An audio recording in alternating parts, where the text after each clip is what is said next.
Listen, there is a campground off a 2-lane state road in the Clinch Mountain area of southwestern Virginia.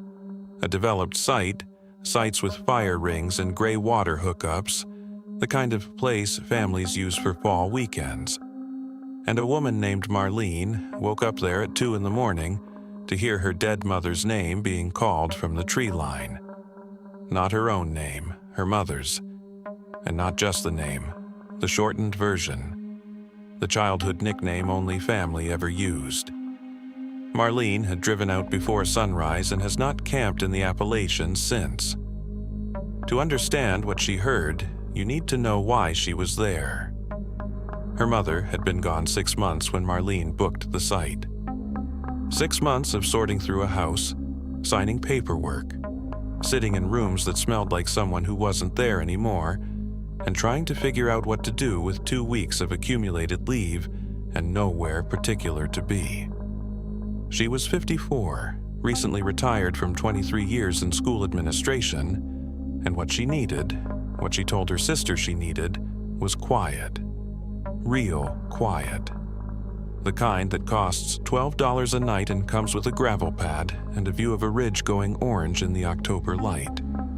She towed a used 24-foot travel trailer with her F-150, the one she'd bought 3 years ago with the intention of doing exactly this more often, which she never had. She arrived on a Thursday afternoon. The campground had 12 sites. 3 others were occupied. A family at Site 9 she could see through the trees. A Coleman lantern glowing amber at their table. And 2 men in a pickup at Site 3 who waved when she passed. Site 14 was the furthest from the entrance, which was exactly what she wanted. A stocky man named Gerald ran the campground.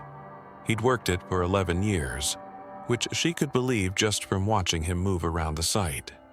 The practiced way he checked her hookup without being asked. The way he glanced at the ridge like he was reading it. He was friendly, easy to talk to. When she thanked him and mentioned she might walk after dark to get a look at the stars, Gerald stopped what he was doing. He didn't look at her right away. He looked at the tree line behind Site 14. "Just don't answer," he said, "if something calls your name." Then he went back to his booth. Marlene stood there for a moment. She told herself it was a local superstition, the kind of thing people said to outsiders in mountain communities because it was funny to watch them react. She unhooked the trailer, ran the slide out, and turned on the propane heater to take the October chill off the interior. She heated a can of tomato soup on the stovetop. She tried to send a text to her sister, "Arrived safe, signal spotty here," and watched the message circle until it finally went through on the second attempt. She read the campground's paper rules sheet, which covered fire height and checkout time, and said nothing about voices. She drank weak instant coffee from the mug she kept in the trailer's small cabinet, and sat in her camp chair while the fire ring's ashes cooled in the dark. The porch light on Gerald's booth, she noticed, clicked off at exactly 9 o'clock. She locked the trailer door twice before bed. Not from fear, just habit. At 11, lying in the back bedroom with the curtain slightly open so she could see the ridge through the window, she heard something from the direction of the tree line. A voice. Female. Calling a name she couldn't quite make out from where she lay. Something with 2 syllables rising slightly on the second. Distant enough to seem like it was coming from one of the other sites. She lay still and listened. A camper calling a kid back in. Maybe a dog with a name that sounded like a person's. The voice didn't repeat after 30 seconds, and she filed it as sound carrying in the hollow, the way sounds do at night in the mountains when the temperature drops and everything gets too clear. She pulled the blanket up and went back to sleep. What she didn't file away, because she didn't notice it consciously until later, was that the Coleman lantern at Site 9 had already been dark for 2 hours. The family had been asleep since 9.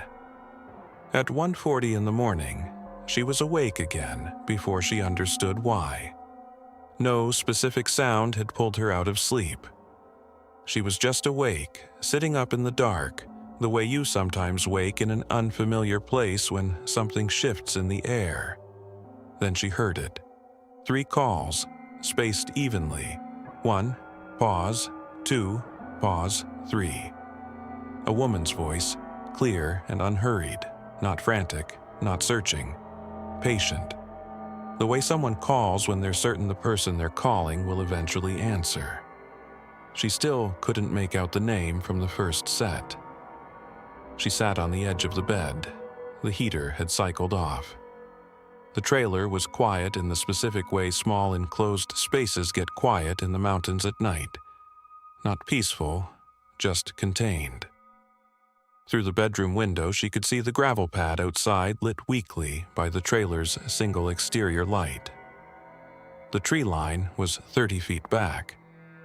She could see the edge of where the light reached, and then nothing beyond it. 3 calls again, same spacing, same patience. She turned on the overhead light inside the trailer and stayed sitting on the edge of the bed with her phone in her hands. No signal. She didn't need to check, but she checked anyway. The voice came once more, 3 calls, 3 pauses, and then stopped. She did not open the door. She left the overhead light on and lay back down on top of the blanket with her phone on her chest, and stayed that way until the light outside the window began to gray, sometime around 6. In the morning, she walked to the entrance booth and told Gerald what she'd heard. She described the pattern. 3 calls, the pause between them, the patience of it. She told him she couldn't make out the name. Gerald listened to all of it without interrupting. He didn't look surprised, and he didn't look skeptical. He just listened. Then he asked, "Did it say your name, or somebody else's?" She told him she hadn't been able to tell. He nodded slowly, the way someone nods when they're deciding how much to say. "That's usually how it starts," he said. Gerald didn't say anything else right away. He poured himself a cup of coffee from a thermos he kept on the shelf inside the booth, the cheap kind, the lid worn down to bare metal, and looked out at the ridge for a moment like he was checking the weather. Then he said that 3 seasons back, a woman had camped at Site 14. Stayed 2 nights, had a reservation for 4. On the second night, she left. Not in the morning. In the middle of the night. She left the camp chair still set up beside the fire ring and drove out without stopping at the booth. The campground office called the number she'd listed. Nobody answered. They mailed her deposit back. The chair sat there until Gerald folded it up himself. He didn't say what the woman had heard. He said he didn't know. He only knew she'd been on Site 14, and she'd left fast enough to forget her chair. Marlene asked him what she should do. He thought about it. "Don't answer it," he said. "Don't go looking for it. Don't say a word back." She asked him what it was. He shook his head, not unkindly. "I don't know what it is. I know what works." Marlene went back to her site. She sat in her camp chair, her own, still where she'd left it, and looked at the tree line and thought about leaving. The ridge was beautiful in the morning light. Hardwoods going yellow and rust against a pale October sky. Wood smoke from Site 9 drifting across the gravel in a thin line. Everything looked like a photograph of a place you'd want to be. She thought about her sister, who would tell her to leave immediately, and about the drive back, 4 hours on interstates through traffic she'd specifically come here to avoid, and about the fact that she had not slept well in 6 months and had, last night, slept until 1:40 in the morning, which was actually longer than she usually managed. She told herself she would stay 1 more night. She spent the day the way she'd planned to spend the trip. Reading in the chair, a slow walk on the gravel loop road, soup and crackers for dinner. She thought about her mother. She thought about the nickname, the thing she hadn't told Gerald yet because she still wasn't sure she'd heard it correctly. The voice had been distant both times. She could have misheard. Sound does strange things in hollows at night. She had read that somewhere, or maybe someone had told her, and it was the kind of thing that was useful to believe. She checked the door lock at 9:15 and again at 9:40. She turned off the overhead and lay down with the curtain open just enough to see the exterior light on the gravel pad outside. At 11:50, she was still awake when the first call came. It was closer than it had been the night before. Not at the tree line. Between the tree line and the edge of the gravel pad, somewhere in that 30-foot space that the exterior light couldn't reach. The distance between outside and close. 3 calls, the pause between each one, that same unhurried patience. And this time she heard the name. Not her name. Her mother's. Not the full name, either, the short version. The one her aunts had used when her mother was a girl, the one Marlene had grown up hearing at Christmas tables and Sunday dinners, the name that only existed inside her family. Dottie Mae. Nobody outside that family had ever called her mother that. It wasn't on the obituary. It wasn't anything Marlene had written down or posted or said aloud since the funeral. And even at the funeral, she had not said it because she hadn't been able to. She put her hand over her mouth. Not to muffle a scream. She wasn't screaming. It was something more physical than that. An instinct, her palm flat against her lips, pressing, the way you'd hold a door closed. Gerald's voice came back to her so clearly she almost thought he was in the room. Don't answer it. Don't say a word back. 3 calls. Pause. 3 calls. Pause. She sat on the edge of the bed with her hand over her mouth and looked at the bedroom window. The exterior light showed the edge of the gravel pad and nothing beyond it. She did not move toward the window. She watched it from where she sat and breathed through her nose and pressed her palm harder against her lips. The voice moved. That was the part she came back to later. That was the part she couldn't fit into any explanation that satisfied her. It had been coming from somewhere between the tree line and the pad, from behind the trailer, and then it was coming from the side. Not like something walking around the trailer, not that kind of movement, not footsteps on gravel. Just a change in direction, as if the source had shifted without traveling. Through the narrow bedroom window, she could see the side yard of the site, the edge where the gravel met the forest floor. Something pale was there, low near the ground, moving in a slow lateral line along the tree line. She could not tell you the shape of it. She looked at it directly for 2 seconds and then looked away, because looking at it directly made her feel like she was doing something wrong. Like answering. She looked at the digital clock on the microwave instead. She looked at her phone. She looked at the wall.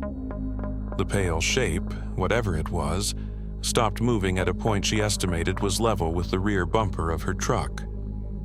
She felt that more than saw it. The particular quality of silence when something that was moving stops. She knew that silence.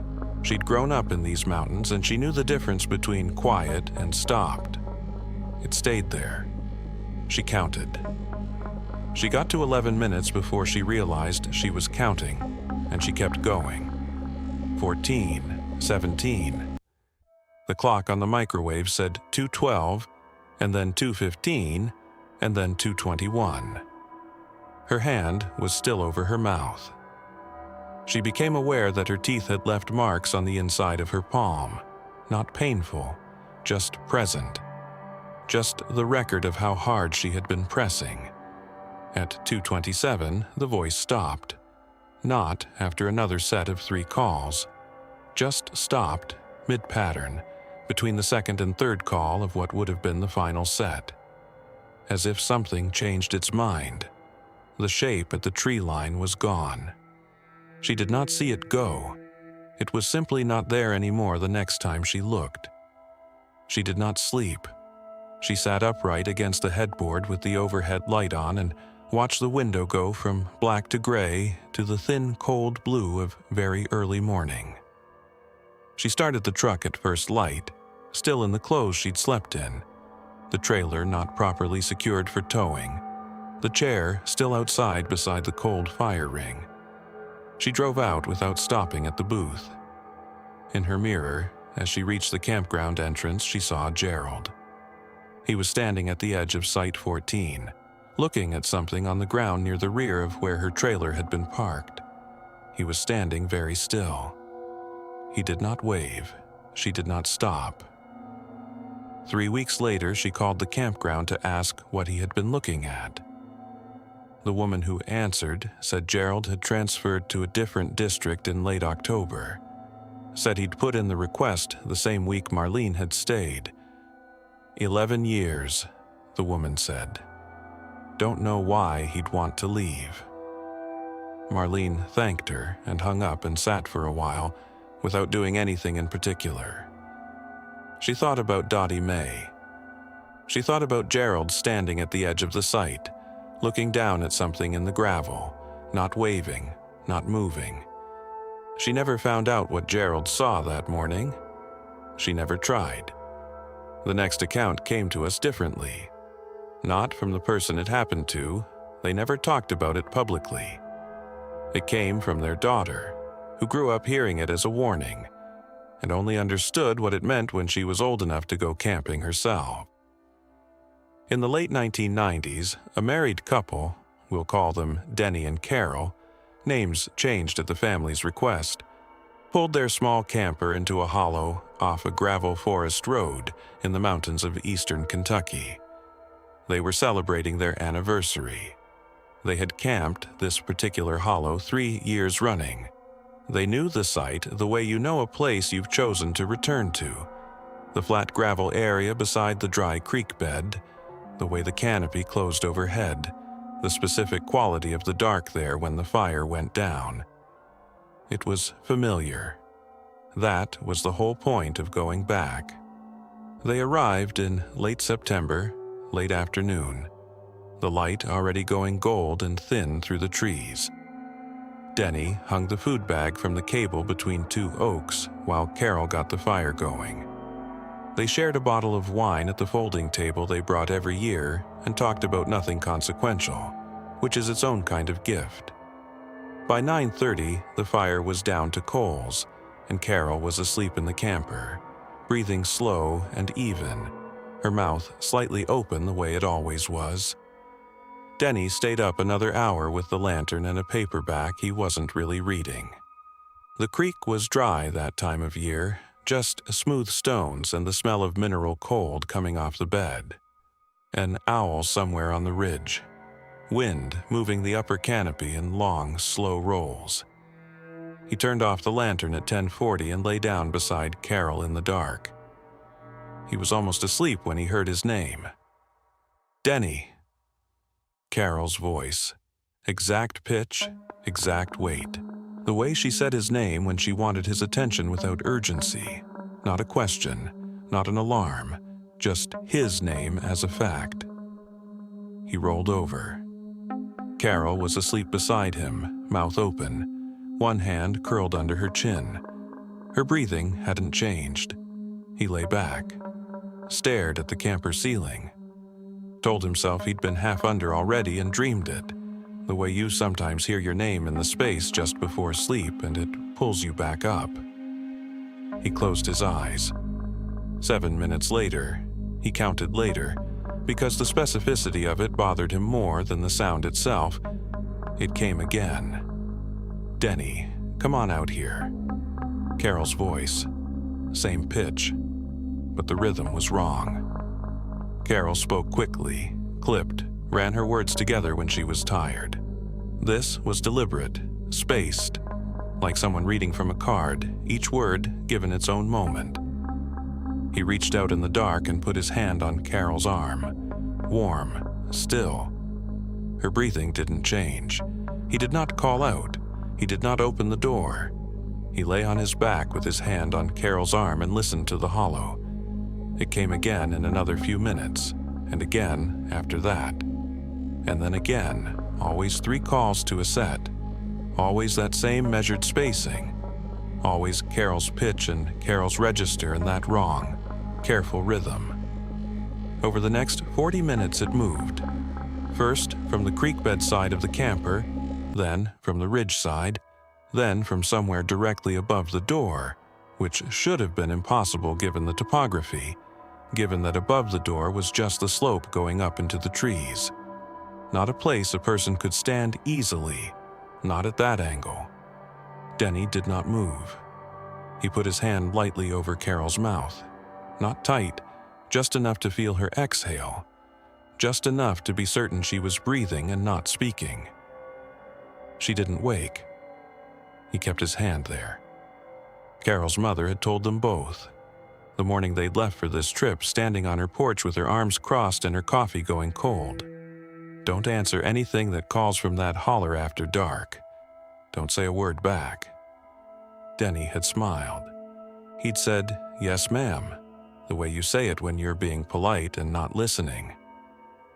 Carol had rolled her eyes from the passenger seat in a way that meant she does this every time, and they'd driven away. Lying in the dark with his palm over his sleeping wife's mouth and something outside using her voice wrong, Denny stopped thinking the old woman was being superstitious. The last set of calls came somewhere around 2 in the morning. He registered it as a change in texture rather than sound. The hollow felt different when it stopped. The way a room feels different when a refrigerator hum you didn't notice cuts out. He waited another 2 hours without moving, without sleeping, tracking Carol's breathing by feel and the faint square of pre-dawn gray beginning at the camper's small window. At 4, he started the truck. He didn't use a flashlight. He drove out of the hollow on the gravel road with the camper still attached and didn't turn the headlights on until they reached the junction with the paved state road. Carol woke up when the truck started. She asked what was happening. He said, "We're heading out early." She looked at him for a moment in the dark cab and didn't ask anything else. He told her what he'd heard once they were back on pavement, the mountains receding in the mirror. He described the voice, the spacing, the wrong rhythm, the way it had moved around the camper without footsteps on the gravel. Carol listened to all of it without interrupting. When he finished, she was quiet for a moment. Then she said, "That's exactly how I sound on the phone when I'm leaving a voicemail. I never sound like that in person." She didn't say it to comfort him. He knew from her voice that she was also frightened, and that the thing frightening her was the same thing frightening him. Not the sound itself, but whatever had listened to Carol closely enough to learn the version of her voice she didn't know she had. They stopped at a gas station 40 miles east to use the restroom and fill the tank. It was full light by then. Denny walked around the camper out of habit, checking the hitch, checking the lights. The rear door handle had mud on it, a smear across the lever, the kind of mark a hand leaves when it grips something wet. The door had been locked all night. Their campsite gravel had been dry. He looked at it for a long time. Then he went inside and paid for the gas and didn't mention it to Carol until they were already home. Carol's mother, when they told her, said only, "I told you." She did not ask for details. She did not offer an explanation. She sat with her coffee and looked out her kitchen window at the yard and said it one more time, quietly, as if she was saying it for herself as much as anyone. "I told you." They never went back to the hollow. They never camped anywhere without electric hookups again, and Denny, to this day, checks the door handle before Carol reaches for it. Every time, without thinking about it, without being able to stop. The account has been in Carol's family for more than 20 years. The daughter who shared it with us says the hollow has a local name, but that nobody in town will say it out loud after dark. She didn't tell us what the name was. We didn't push. The next one is shorter. It came in as an anonymous submission with almost no identifying information. The sender said only that it happened on a state road in West Virginia, on a bend that locals apparently know well enough to avoid after dark. They asked that we not try to identify the location. We haven't. The man in this account, we'll call him the submitter because that's all he gave us, was driving a pickup towing a small RV trailer through the mountains of West Virginia at 11 in the evening in mid-October. He was heading to a campground near the New River Gorge, coming down from Ohio, and he was running about 3 hours behind schedule because of a tire issue on the interstate that had cost him 2 hours at a truck stop outside Charleston. He was tired. He'd been on the road since 6 that morning. He had a thermos of gas station coffee wedged between the seat and the center console, and he was working through the last of it, cold by then, drinking it anyway because the alternative was stopping, and he wanted to be done driving. The mountain road was the kind that doesn't show up well on GPS, narrow, no shoulder in most places. The guardrail either missing or bent in ways that made him keep his eyes forward. Fog had settled into the lower curves, the kind that sits in the hollows between ridges and turns your headlights into two soft columns of light that don't reach far enough. He had the fog lights on. He kept his speed at 25 on the worst curves and told himself it was only another 40 minutes to the campground. He'd driven mountain roads before. He wasn't nervous, just tired and ready to be parked. He came around a long left-hand curve and the headlights swept across the shoulder, and he saw the figure standing there. A man, facing away from traffic toward the ridge side of the road, barefoot, wearing a t-shirt and jeans in 38-degree weather, standing on the narrow gravel strip at the road's edge with his arms at his sides, not moving, not flagging the truck down, just standing there facing the slope like he was looking at something in the trees. The submitter slowed to 10 miles an hour as he passed. He looked at the figure from 6 feet away. The man didn't turn, didn't react to the headlights or the engine or the trailer passing, just stood there with his back to the road, arms down, head slightly raised. He drove another quarter-mile and pulled into a gravel turnout and sat there with the engine running. He tried 911, no signal. He sat for another minute, thinking about it. The man had looked physically fine from what he could see, not injured, not collapsed. Standing straight, just standing somewhere cold and dark in a t-shirt with no shoes in the middle of the night. He thought about going back. He thought about getting out of the truck on a foggy mountain road in the dark with no shoulder and no signal, and a stranger who hadn't acknowledged him at all. He thought about Carol's mother, which was strange because he'd never heard that story. But people who drive mountain roads alone at night develop their own versions of certain instincts. He pulled back onto the road. He checked his mirror as he accelerated. The figure was visible at the far edge of his trailer's clearance lights. Just barely, just the shape of a person standing on the shoulder. He had not heard footsteps. He had not seen movement. But the figure had turned around. It was facing the road now, facing the direction of his truck, standing in the wash of the trailer's rear lights with its face toward him. He watched it in the mirror until the curve took it away. He drove another 2 miles without thinking about much. The fog thickened in the next hollow, and he dropped his speed again and focused on the road, on the white line at the edge of the asphalt, on the rhythm of the curves. He came around a sharp hairpin to the right, and his headlights swung across the opposite shoulder. The figure was there. Same t-shirt, same jeans, same bare feet on cold asphalt, same posture, arms at sides, standing straight, facing the slope. Same build, same everything. He had not passed it. He had driven 2 miles in one direction on a road with no intersections and no turnoffs, and the figure was ahead of him.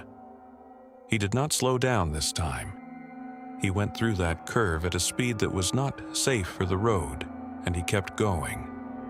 He did not look in the mirror again. He turned the radio on and then turned it off 30 seconds later because whatever was coming through the static was worse than silence. He drove the remaining 14 miles to the campground at 40 miles an hour, which was too fast, which he knew was too fast, and he didn't reduce his speed until he saw the campground's entrance sign in the headlights. The check-in was a drop box beside a small booth, closed at that hour. There was a paper in the slot with his site assignment and the hookup instructions. And taped to the inside of the booth's window, visible in his flashlight beam, was a handwritten note on yellow paper. Do not stop for pedestrians on the road between mile marker 7 and mile marker 12 after dark. Management. The note was dated 2 weeks before his trip. He stood in the parking area for a while with his flashlight on the note, reading it more than once. The gravel turnout where he'd pulled over to try 911, the spot where he'd sat with the engine running and thought about going back. He'd noted the mile marker when he pulled in out of habit. Mile marker 9. In the morning, he told the campground host what he'd seen. He described the figure, the position change, the impossibility of it being ahead of him on a road he'd driven without stopping. The host listened the way Gerald had listened. No surprise, no skepticism, no reaching for an explanation. You stopped at marker 9, the host said. Not a question. He said yes. The host looked at him for a moment. You were lucky you didn't get out of the truck. He didn't say anything else. He went back inside the host cabin, and that was the end of the conversation. The submitter broke camp the next morning and drove home a different route, adding 90 minutes to avoid the mountain road entirely. He has not been back to that campground. He no longer tows on mountain roads after dark. The note had been there 2 weeks before he arrived. Someone had already seen something at those mile markers. Someone had already decided a handwritten warning on yellow paper was the appropriate response, and had taped it to a window where late arrivals would find it in the beam of a flashlight. He never found out who wrote it. He never asked. He said in his submission that he didn't want to know what they'd seen that made them think of it. The next account is told from the outside. Not by the person it happened to, but by the person in the site next to them, who watched it unfold over 4 days and still doesn't have an explanation that covers everything she saw. The woman who submitted this one goes by D. She was camping alone in a Class B camper van at a small campground in the western North Carolina mountains. A developed site with a gravel loop, a bathhouse, and a fire road behind the back row of sites that had been posted closed for what looked like several years. The sign was weathered. The chain across the entrance rusted to a dark orange. She'd booked 3 nights in early November. Off-season rates, the campground nearly empty. When she arrived on a Sunday afternoon, there were 4 occupied sites, including hers. The site next to her, Site 11, held a faded Class A motorhome with West Virginia plates, and a man she would come to know only as Hatch. That wasn't his real name. It was a nickname, something shortened from his last name, the kind of name that follows a certain type of man from his 20s onward. He was heavy-set, probably in his mid-60s, with the deliberate movements of someone who had been taking care of himself in the outdoors for a long time. His campsite was methodical. Fire at the same time every evening, camp chair in the same position facing the same direction, a small folding table with a lantern and a cup. He built his fires well, no excess smoke, consistent heat, and he sat beside them until midnight and then went inside. Dee found his routine comforting in the specific way that sharing a quiet campground with a careful stranger can be comforting. It suggested he knew what he was doing. On the first evening, she asked him how the fishing was in the creek below the campground. He said fair. On the second evening, she passed his site on the way to the bathhouse, and he nodded. On the third evening, he didn't look up when she passed, which she noticed but didn't read into. People come to places like this for solitude. She understood that. On the third night, she woke at 2 a.m. to the sound of Hatch's motorhome door, opening and closing.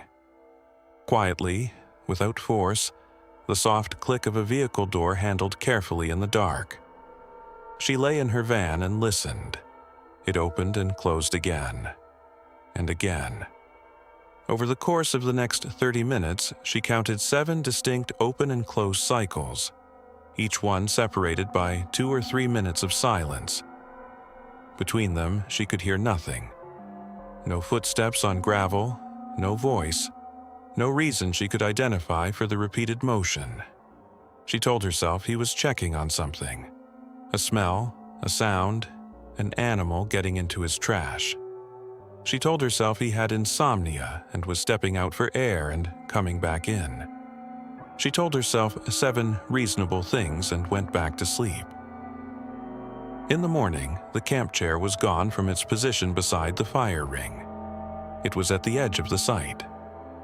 Site 11's property line ended where the mown grass gave way to the scrub and forest that ran up to the fire road's chain. The chair was there, at that exact boundary, positioned with a specific deliberateness that she noticed immediately, angled slightly, as if placed by someone who wanted to maintain a sight line between 2 particular trees rather than simply looking at the woods in general. Whoever had placed it there had thought about the angle. Hatch was not in the chair. His motorhome was buttoned up, no sound, no light. She didn't know if he was asleep. She mentioned the chair to the campground host when she stopped by the office to ask about the bathhouse water pressure. The host was a woman named Burla, probably in her 50s, practical and unhurried. The kind of person who knew every inch of a property without having to think about it. Dee described where the chair was, the angle of it, the fact that it had been moved from where it sat every previous evening. Burla looked toward Site 11 from the office doorway. She looked at the chair's position for a moment. "He's been here before," she said. "He'll be fine." It was a reassuring thing to say. Dee didn't find it reassuring. There was something in the way Burla said "he'll be fine" that carried the specific weight of someone who had thought about whether a person would be fine and arrived at a provisional answer rather than an obvious one. The rain started that afternoon. A steady November rain, not heavy, the kind that settles into a mountain campground and makes the gravel dark and the fire road mud, and the trees drip in an irregular percussion on the motorhome roof.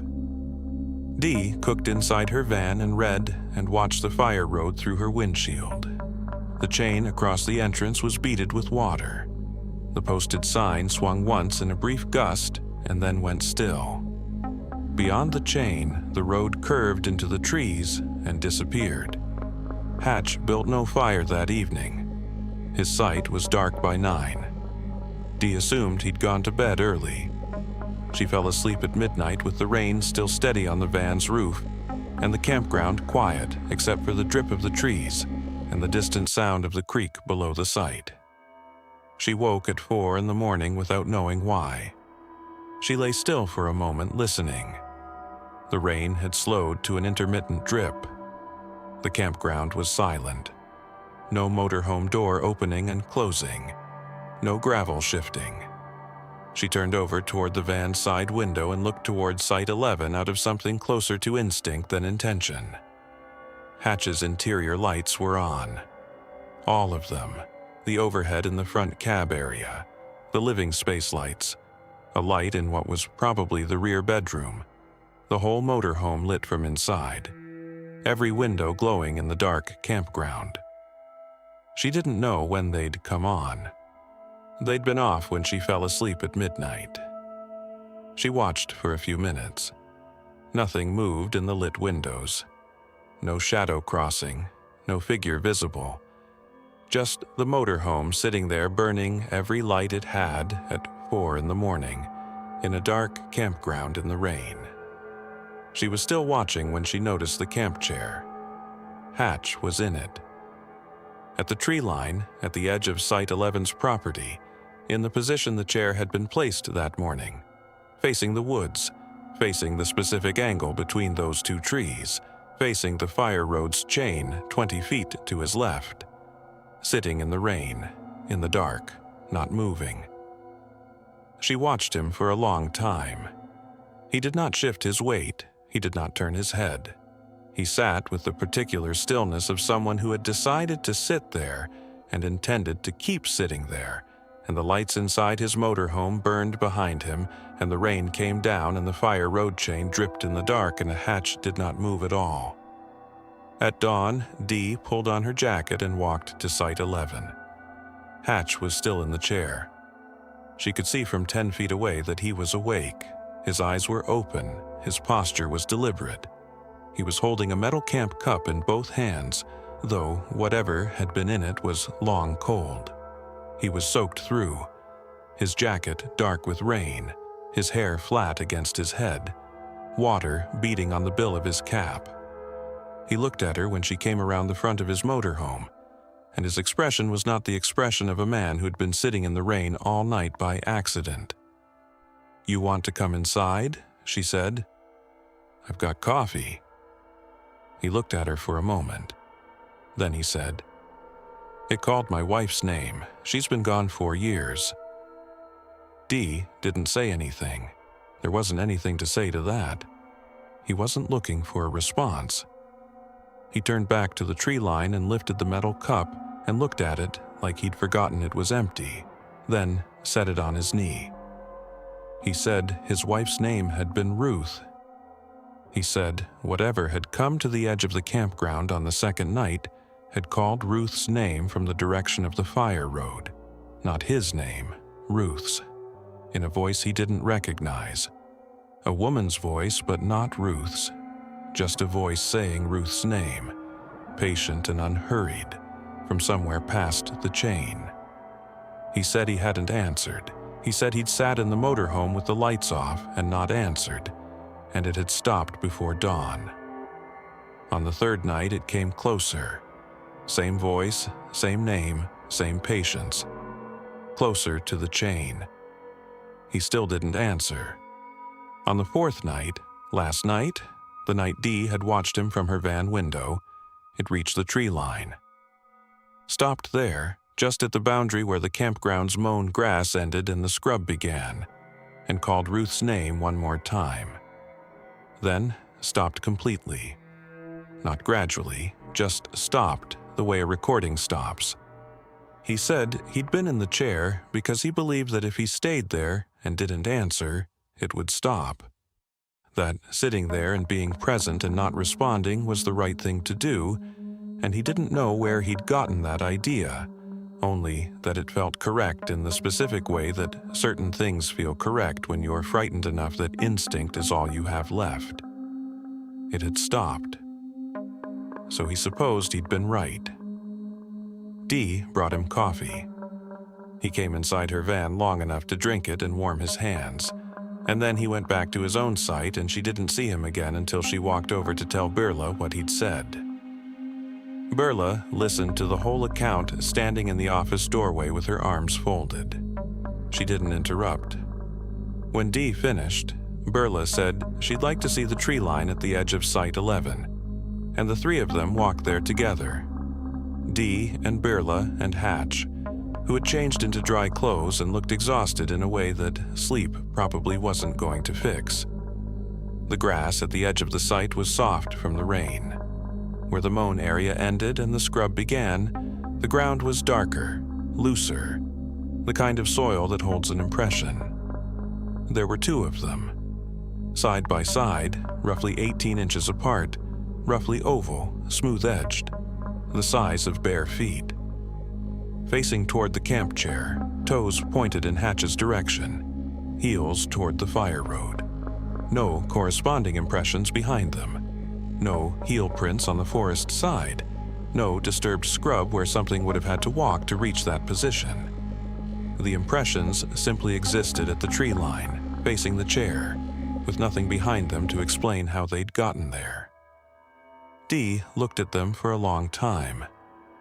Hatch looked at them briefly and then looked away, toward the fire road, as if he'd already decided the impressions were the less important part.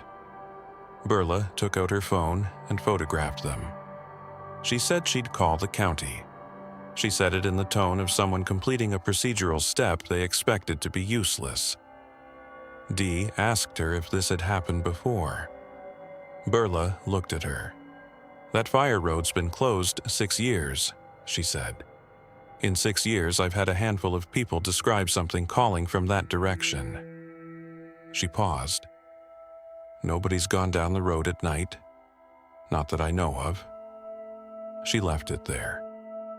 She didn't say what she thought was on the road, or what she thought made the impressions, or why the voice chose names instead of just sounds. She folded her arms again and looked at the 2 oval shapes in the soft ground, and her face was the face of someone who has accepted a thing without understanding it, which is its own kind of difficult. Hatch broke camp before noon. He was methodical about it, the same way he'd been methodical about everything: unhooking in the right order, stowing the chair and the folding table, doing a walk around before he pulled out. He nodded to Dee when he drove past. She nodded back. Dee left by early afternoon. When she stopped at the office to check out, Burla was on the phone, her back to the door. She turned and waved, but didn't make eye contact. The county's explanation, when it came back to Burla 3 weeks later, was bear. Large black bear, possibly habituated to developed campgrounds, investigating food smells near the site boundary. Bears had been documented in the region standing upright and pressing against structures. The impressions were consistent with bear activity. Dee knew what a bear track looked like. She'd been camping long enough to know the difference. 5 toes, visible claw marks, the distinctive elongated heel of a plantigrade print. The impressions at the tree line had 4 smooth-edged widths at the front. No claw marks. A heel pad that was round and even. The county ranger who filed the report had not visited the site in person. She still camps, but she checks the campground map before she books, and she looks for fire roads, service roads, anything marked closed on the property boundary. She doesn't book sites adjacent to them. She's not sure what she thinks is on that fire road, or why it calls names instead of her own, or what Hatch understood that made him sit in the rain all night rather than drive away. She thinks about what he said before he left. She'd asked him, while he was breaking camp, whether he thought it would have followed him if he'd answered. He thought about it for a moment, coiling his power cable. "I don't think it wanted me," he said. "I think it was offering me something." He didn't say what. She didn't ask. Burla is still the host at that campground, as far as anyone knows. She keeps the fire road gated. The chain is always locked. She's never said why she's never gone down it herself, in 6 years of managing a property that backs up against it. She just keeps it gated, and when people ask about it, she tells them it's a county closure and leaves it at that. The next account comes from a retired park ranger who worked a stretch of trail in the Smoky Mountain foothills for 19 years. He gave this account once, verbally, to a friend who passed it along with his permission, on the condition that his name not be used and the specific trail not be identified. He agreed to those terms. He said the part that bothered him most was not what he found. It was the order he found it in. He was 44 at the time, 19 years in, which meant he was not a person who startled easily or filed reports he wasn't confident in. He had found dead hikers. He had found lost hunters 3 days out with no water. He had found an abandoned vehicle at the bottom of a service road embankment and waited with it until the county got there. He was the kind of ranger who refilled his thermos at the station before every patrol and carried a paper map even on trails he knew by memory, not from anxiety, but from the habit of someone who understood that conditions change and memory is not a survey. After a spring storm, a significant one, 2 days of hard rain that dropped several trees across the main trail and washed out a water bar near the lower creek crossing. He hiked his assigned sector to assess blowdown damage. Standard procedure. He documented 2 trees across the primary trail, one across a side spur, marked the locations on his sector map, and noted the washed-out culvert for the maintenance crew. Routine work, the kind of patrol he'd done 100 times. At the trailhead, he checked the register box before heading in. The register was a standard metal housing with a logbook inside, the kind hikers sign in and out of at managed trail entrances. He opened it expecting to find the last entry from 2 weeks prior, before the storm, because the trail had been officially closed during the weather event and for 48 hours after. There was a new entry, dated 2 days into the storm closure, written in neat, unhurried handwriting. Not the cramped scrawl of someone writing in the rain, not the quick scratch of someone trying to get moving. Neat, deliberate. A name, a hometown in Tennessee, and in the space for expected completion time, 4 words, when it lets me. He photographed the entry. He checked his radio for missing persons reports matching the name. Nothing came back. He noted it in his patrol log and kept moving, telling himself he'd watch for the hiker on the way back, that people ignored trail closures more often than they should, and usually came out fine and embarrassed. Past the first blowdown, a red oak across the trail that he had to step over, he found the boot prints. 2 sets, both going in the same direction, toward the closed section of trail, but one set was going and one set was coming back. He crouched and looked at them in the wet mud beside the trail's edge. The going in stride was normal, the measured pace of someone hiking with a pack, consistent spacing, the heel striking first and rolling through.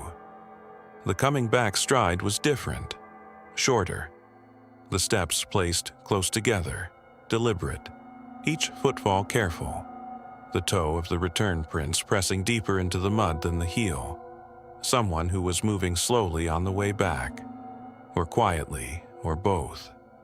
He radioed the station to report the prints and the register entry. The radio gave him static and one broken syllable he couldn't parse. He tried twice more. Nothing useful came back. He marked the location of the prints on his sector map and kept moving toward the closed section. The trail ran along a ridge for about a quarter mile, before dropping into a creek drainage that marked the beginning of the section closed for storm damage. A footbridge over the creek that had been compromised in a previous high-water event, not yet repaired, marked with boundary signs and orange flagging. He'd checked that bridge 3 months ago. It was walkable if you were careful, but the liability concern kept the section closed, and he'd signed the closure order himself. The fog was sitting on the ridge above him. Not thick, but present, the kind that softens edges and makes distances uncertain. The creek was running high from the rain, louder than usual, which mattered because a loud creek masks footsteps on the trail. He was aware of that. He walked with more attention than usual to what he could see ahead and to either side. Halfway between the blowdown and the boundary sign, he heard the whistle. One short, one long. The standard trail location signal, the kind hikers use to let others know their position. It came from the direction of the closed section, from ahead and below, from the creek drainage. He stopped and listened. It didn't repeat. The fog made the distance hard to judge. It could have been 200 yards. It could have been less. He stood there for a moment. The creek noise covered whatever might have followed. He waited 30 seconds and heard nothing more, and then he kept walking toward the boundary sign. The sign was intact. The orange flagging was still tied to the branches on either side of the trail. Beyond it, the path dropped down toward the creek, and in the low spot just past the sign, a bare patch of trail where the storm had stripped the leaf litter and left clean mud, he found the third set of prints. Not boots, bare feet. Overlapping the registered hiker's boot prints in several places, walking alongside them the same direction. He crouched over them with his flashlight even though it was full daylight, because the detail required closer attention than ambient light allowed. The prints were consistent in size. He estimated a men's size 8 or 9, and they were clear enough to read. 5 toes. No tread pattern. The heel round and even. Bare feet. On a closed trail. In 45-degree post-storm weather. On mud that was cold enough to hold the impressions sharp-edged and deep. He stayed crouched over them for a long time, calculating. Not the size, not the number, those were clear enough. He was calculating the temperature, the distance from the nearest road, the time elapsed since the storm, the physical reality of a person walking barefoot on a mountain trail in those conditions, and what that implied about either their circumstances or their nature. He was still crouching when he looked up and saw, in the mud ahead, past the boundary sign, past the point where the trail began to drop toward the creek, that the barefoot prints continued, walking alongside the hiker's boot prints, both sets going in the same direction, into the closed section, together. He followed them. He told himself later that it was the right call professionally. A registered hiker on a closed trail, possible distress signal, no radio contact. The protocol was clear. You go in, you assess, you document. He'd made the same call before in similar situations, and it had always been the right one. He followed the 2 sets of prints down the drop toward the creek drainage, moving carefully on the wet trail, one hand occasionally touching the slope for balance. The creek was louder here, running fast and brown from the storm runoff, and the fog had thickened slightly in the drainage bottom, cutting his visibility to maybe 40 yards ahead. The boot prints and the barefoot prints stayed together, parallel, consistent spacing, as if 2 people had walked this section of trail at the same pace, side by side, for the entire length of the descent. He found the hiker 400 yards past the boundary sign. A young man, mid-20s, from a town outside Knoxville. The name matched the register entry. He was sitting with his back against a tulip poplar, maybe 10 feet off the trail, his pack beside him, his boots removed and placed neatly next to each other on the ground to his right. He was physically intact. No visible injuries. Slightly hypothermic from the wet and the cold, shivering in a controlled way that suggested he'd been managing it rather than succumbing to it. His eyes were open and he was oriented. He knew his name, knew the date, knew approximately where he was. The first thing he said when the ranger crouched beside him was, "Is it still out there?" The ranger looked back down the trail, fog and trees and the sound of the creek. Nothing visible. He told the hiker he hadn't seen anything on his way in. He got the emergency blanket out of his pack and got it around the young man's shoulders and started asking the practical questions. How long had he been sitting? When had he last had water? Could he walk?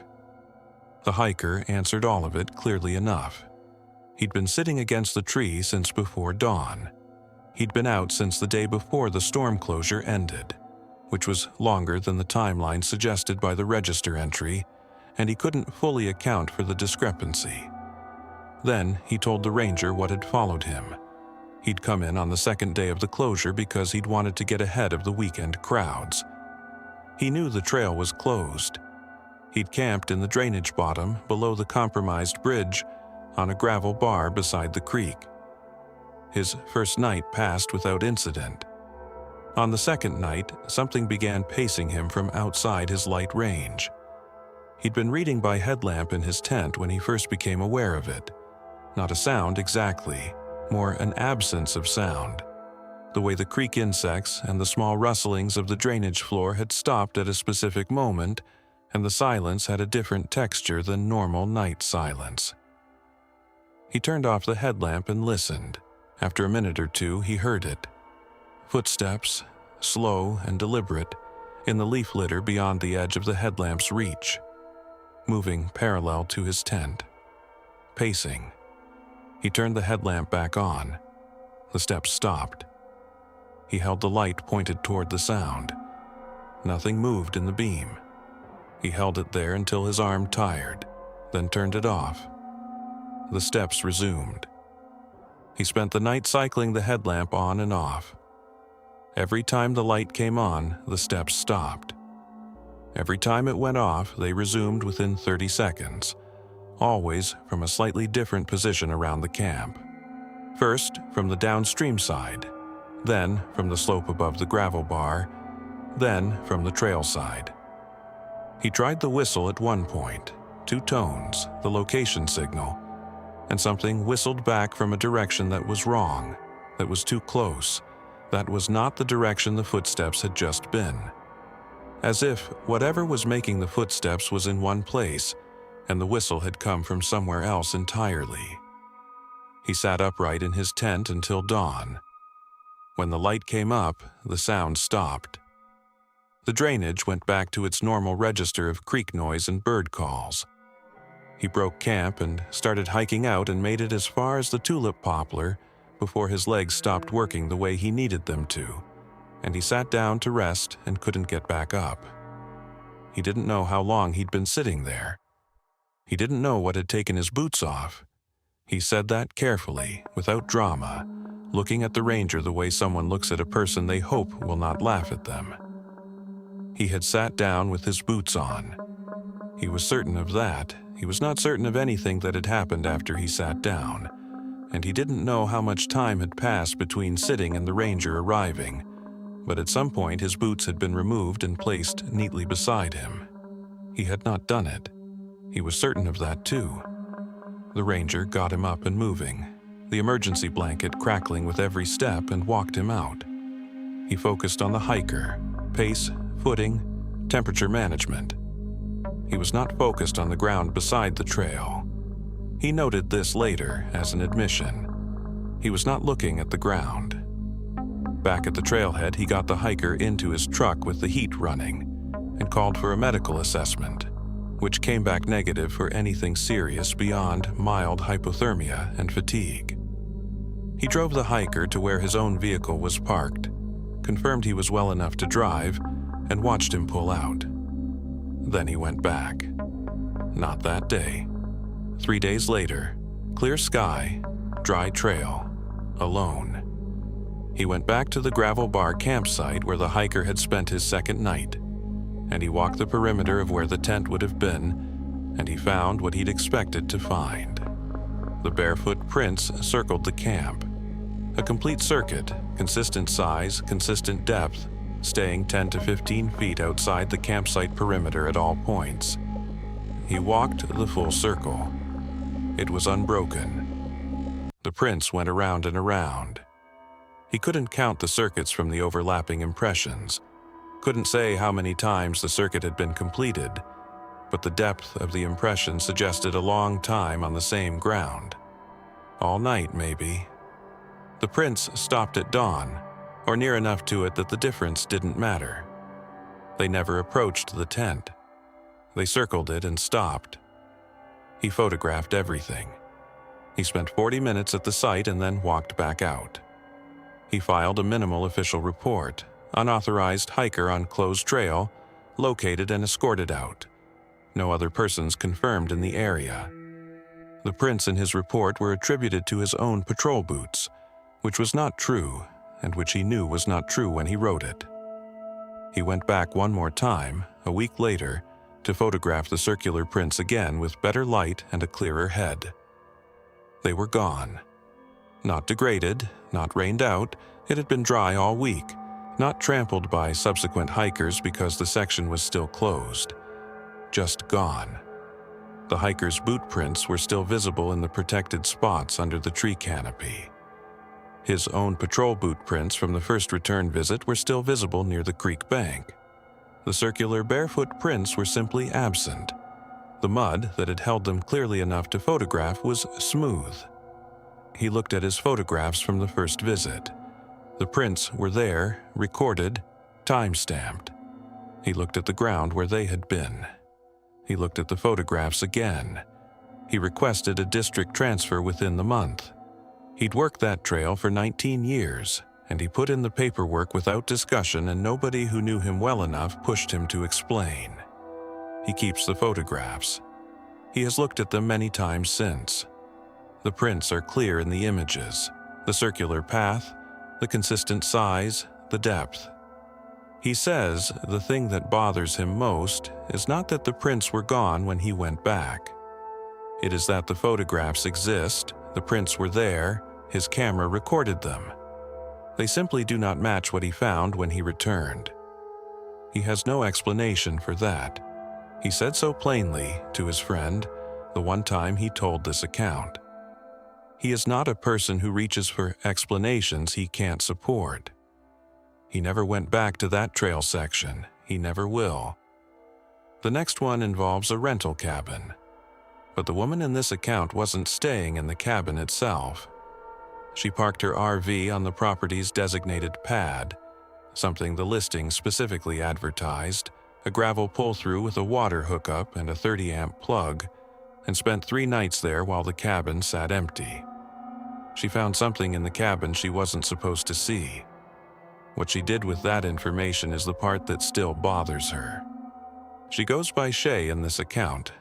She's 38, a middle school science teacher from the western part of the state, and she'd bought a small Class C motorhome the previous spring with the specific intention of using her fall break to go somewhere by herself and do nothing organized.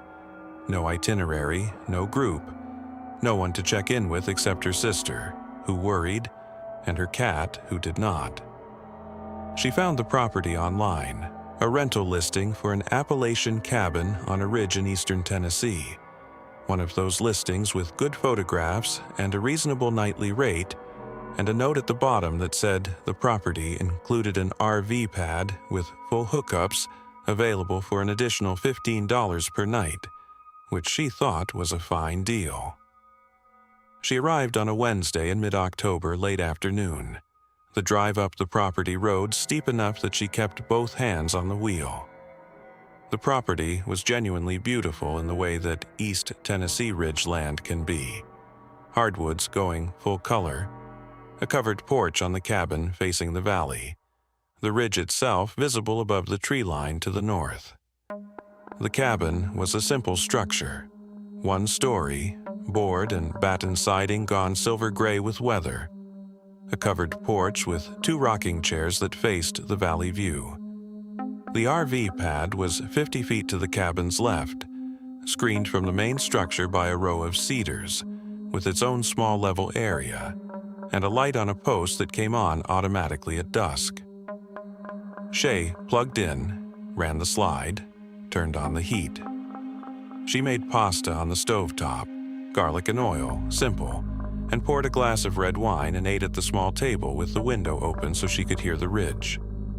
The property manager had left a combination for the lockbox on the cabin door so that pad guests could use the cabin restroom during their stay. She walked over before dark, punched in the code, went inside. The cabin interior was clean and simply furnished. A kitchen with a small table, a sitting room with a wood stove, a short hallway leading to what she assumed was the bedroom. On the kitchen counter there was a composition notebook, the standard kind, black cover, the word guests written on the front in marker. She flipped through it while she was waiting for the restroom. Most of it was cheerful. Families noting that they'd seen deer. Couples mentioning the sunset view from the porch. A few recommendations for a diner in the nearest town, 12 miles down the mountain. Standard guest book material, the kind that makes a rental property feel used and lived in rather than staged. The last entry was dated 6 weeks prior. It said, "Don't use the back room at night. We learned this the hard way. You'll know why." No names, no other detail. Just that, in handwriting that was steady and deliberate. The kind of handwriting that suggests a person who considered what they were writing before they wrote it. The page after it had been torn out. Not sloppily, The tear was close to the binding, careful, leaving only a thin strip of paper along the inner edge. Whatever had been written on that page was gone. Shay stood at the kitchen counter and looked at the entry and the torn edge for a moment. Then she locked the restroom and went back to her motorhome. She told herself it was a prank. Previous guests leaving a spooky note for whoever came next. The kind of thing people do in rental guest books when they think they're being funny. She told herself someone had torn out the following page because they'd written something embarrassing, or because they'd used it for a grocery list and hadn't thought about it. She told herself these things with the specific deliberateness of someone who is not entirely convinced. She checked her phone. No signal. The property sat in a dead zone between two ridge lines, and the listing had mentioned this, which she'd noted and then forgotten about in the way you forget about things that are inconvenient to remember. She read for a while. She turned off the main light at 10 and lay in the dark with the small reading lamp on, listening to the ridge, wind in the upper canopy, the automatic light on the post outside casting a weak yellow oval on the gravel pad. The cabin 50 feet away, dark, the covered porch just visible past the row of cedars. At 11, she turned off the reading lamp. At 11:50, she was still awake when the cabin's lights came on. Not all of them. 2 windows, the kitchen, which she recognized from her earlier visit, and a window on the far side of the structure that she hadn't been able to see from inside the cabin, which she now understood must be the back room.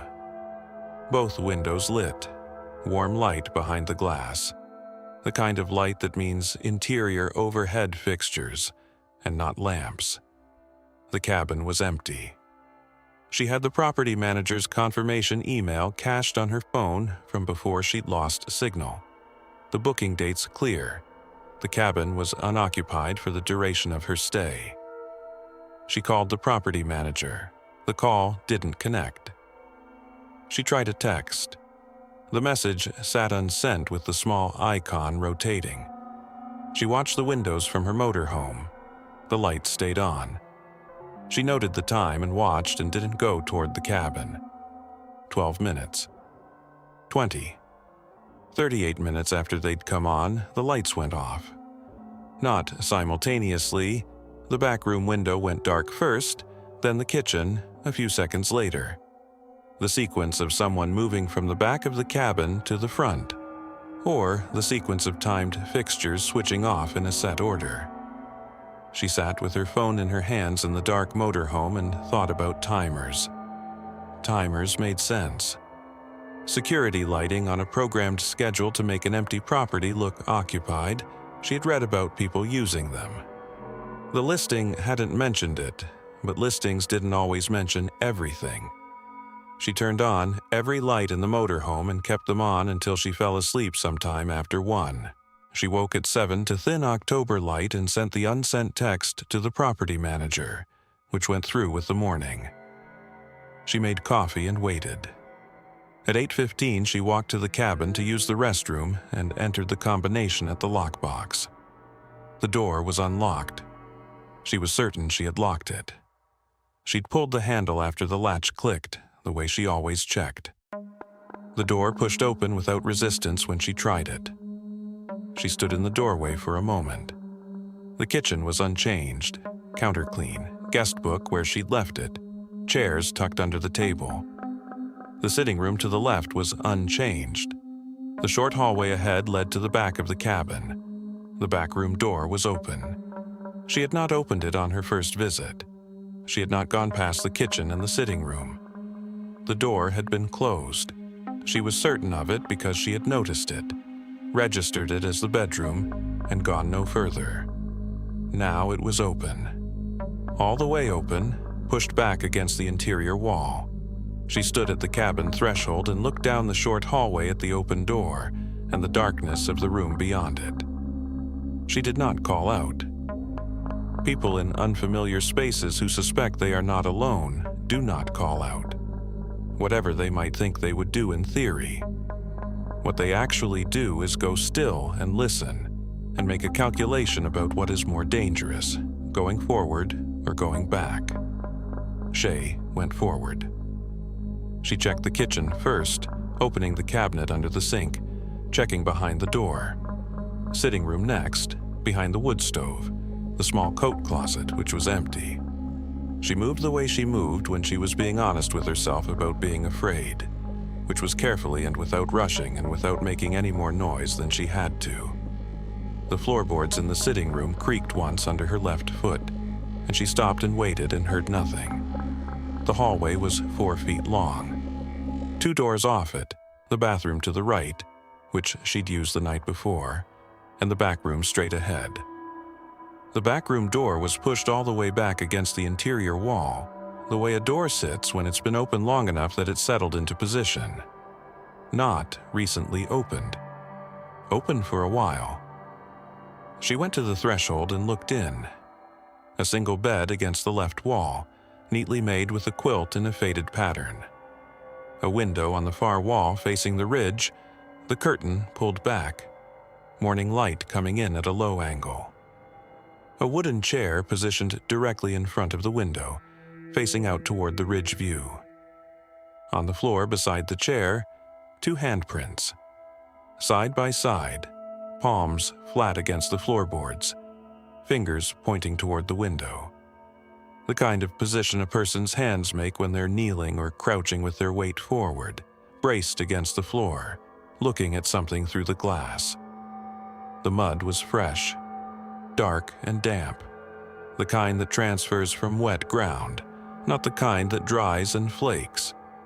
The prints were clear, the width of a palm, 4 finger lengths pressed into the wood grain, a slight smear at the heel of the left print where the weight had shifted.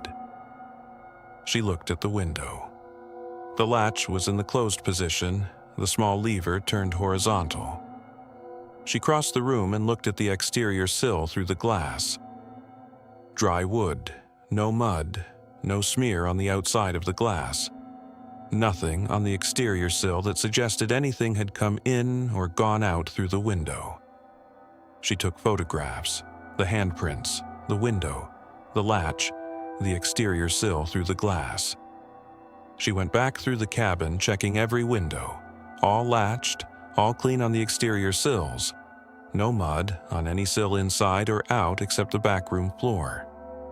She checked the cabin's one exterior door, the front one she'd come in through. The lockbox outside was intact. The door frame showed no damage. She went back to her motorhome and sat at the small table with her coffee and waited for the property manager to call. He called at 9:10. She described the lights from the night before, the sequence, the timing, the back room going dark first. She described the unlocked door.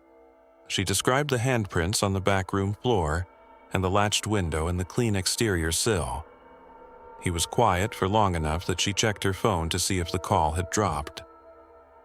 Then he said, "The back bedroom is the original structure. The rest of the cabin was added in the 60s, but that room is from the 40s. He paused. Some guests find it uncomfortable. She asked him what that meant. He said he wanted to offer her a refund on the 3rd night, and that she was of course welcome to leave whenever she liked, and that he was sorry for any inconvenience. She asked him about the handprints specifically. Another pause. Shorter this time. He said he'd have someone come out and look at the cabin. He said these things sometimes had simple explanations. She sent him the photographs while they were still on the call, the handprints, the latched window, the clean exterior sill. She heard the faint sound of his phone receiving them. He did not mention the photographs. He thanked her for her patience and said the refund would process within 5 business days and wished her a good rest of her trip. She sat with her phone on the table after the call ended and looked at the cabin through the motorhome window. From outside, it looked like a nice rental. The covered porch, the rocking chairs facing the valley, the board and batten siding gone silver in the morning light. It looked like the photographs in the listing, which were accurate as far as they went. She broke camp and drove out before noon. The property manager emailed 4 days later. One line: "We've had the cabin inspected. No structural issues found. Please enjoy the refund." He did not mention the handprints. He did not mention the lights or the unlocked door or the photographs she had sent him while they were on the call.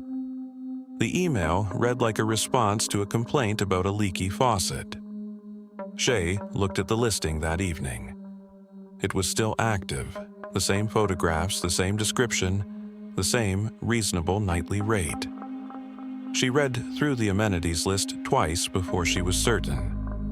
The back bedroom was not mentioned, not described as unavailable, not noted as a storage room, not explained. Simply absent from the amenities list, the way a room is absent when it has never existed. The listing showed a 1-bedroom cabin. The cabin had 2 rooms off that hallway. The listing now showed 1. She keeps the photographs. The handprints are clear in them. The palm width, the 4 finger lengths pressed into the floorboards, the slight smear at the heel of the left print. The window latch is visible in the frame, closed, the exterior sill clean behind the glass. The property manager never responded to a follow-up email she sent 2 weeks later, asking whether the inspection had addressed the back room specifically. She reads rental listings differently now. She looks for the number of rooms described versus the number visible in the photographs. She looks for mentions of original structures, added additions, rooms described vaguely or not at all. She checks reviews for language about discomfort, about not sleeping well, about leaving early. She has found, since that October, that she is better at reading what a listing is not saying than what it is. The cabin listing still does not mention the back room. Whether they removed the bed, sealed the door, or simply stopped acknowledging the room exists, she never found out. She didn't go back to ask. The next account takes 3 chapters. It came from a man who grew up in a small town in eastern Tennessee, near the edge of a national forest. He says most people in his town knew about the service road that ran behind the forest boundary. Not as a fact discussed openly, but as a thing understood the way certain local knowledge is understood, passed in the specific shorthand of people who share geography. You didn't have to explain it. You just knew. He didn't understand what they knew until he was 32 years old and spent one night in his RV at the gravel pullout just past the first gate, because he had decided the warnings were superstition and he wanted to prove it to himself. His name, for our purposes, is Marcus. He works in HVAC. He owns a 28-foot fifth wheel he uses every fall for deer season, and he is not, by his own description or anyone else's, a person inclined toward imagination. He grew up hunting these mountains with his father and his uncle. He knows the difference between animal sounds and wind sounds, and the sound structures make when temperature changes. He is the kind of person who, when something strange happens, reaches first for the most boring explanation available, and only moves on when the boring explanation stops fitting. His grandmother told him the rule when he was 9 years old. They were sitting on her porch on a summer evening, and he'd mentioned to her that some older boys from school had talked about going up the service road at night on a dare. She set down her glass of sweet tea and looked at him with the particular directness of a woman who has decided that something needs to be said plainly. "Don't go past the second gate after dark," she told him, "and if you hear children up there, do not answer them." He asked her why. She said, "Because they're not children." He was 9. He filed it with the other things adults said that he was supposed to take seriously and mostly didn't. Don't swim after dark, don't feed the dogs from the table, don't go past the second gate. By the time he was 12, he had forgotten the specific words and retained only the general shape of the warning, the way you retain the outline of a story without its details. By the time he was 32, he had convinced himself the outline was folklore. the kind of thing mountain communities accumulate around unfamiliar terrain, and that what his grandmother had actually been communicating was don't let children play unsupervised on logging roads, which was sensible enough advice without requiring anything stranger to explain it.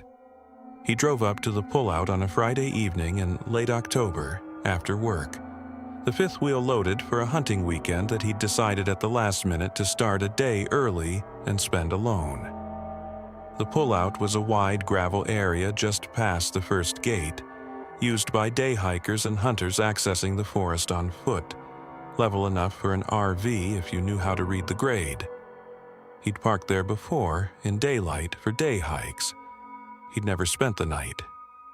He leveled the fifth wheel, started the generator, and made coffee, real coffee, in the small drip machine he kept in the trailer's kitchen, not the thermos kind. He ate a sandwich standing at the counter and looked out the window at the tree line going dark as the sun dropped behind the ridge. He knew these trees. He'd walked the slopes above this pullout every fall for 15 years. Nothing about the place felt threatening. It felt like October in the mountains, which is one of the better feelings available. He texted his wife, parked up at the pullout, heading out early tomorrow, all good, and got a thumbs up back before the signal faded. He sat on the step outside with his coffee and watched the first stars appear above the ridge and listened to the forest go through its evening settling. Owls starting up. Something moving in the understory 100 yards to his right, probably a deer working toward the creek.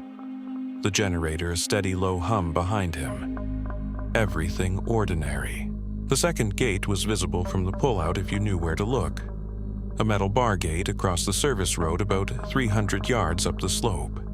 Painted yellow once, and now faded to a weathered cream. He could see it in the last light, the shape of it across the road, and the road continuing upward past it into the closed section of the forest. He looked at it for a while. He thought about his grandmother. He finished his coffee and went inside. He turned off the generator at 10 and read for a while by the overhead light, running off the battery.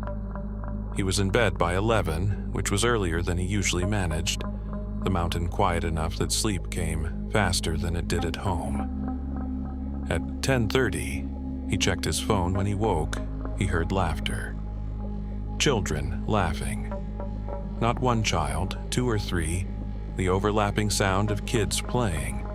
The kind of laughing that has no particular cause, just the expression of being young and outside and moving. It was coming from uphill, from above the second gate, somewhere in the closed section of the service road, far enough away that he had to focus to be sure he was hearing it correctly. He lay in the dark and listened. He told himself sound carried strangely in the mountains at night, which was true. He told himself there was probably a house somewhere up on the ridge he wasn't aware of, which was possible. He told himself kids staying up late on a Friday night wasn't unusual, which was also true. He assembled these explanations into a structure that held together well enough to let him close his eyes. He texted his wife again. "Here's some kids up on the ridge, sound carries weird up here," and watched the message fail to send. He set the phone down and lay in the dark and listened to the laughter fade and then stop. He was almost asleep when it started again. Not laughter this time. Crying. One voice, high and clear, the unmistakable sound of a child genuinely in distress. Not theatrical, not playful. The specific frequency of a child who is frightened or hurt or lost. Coming from uphill, past the second gate, but closer than the laughter had been. Noticeably closer. Marcus sat up. His hand went to the window blind without him deciding to move it. He pulled it aside and looked up the service road toward the second gate. The road was dark.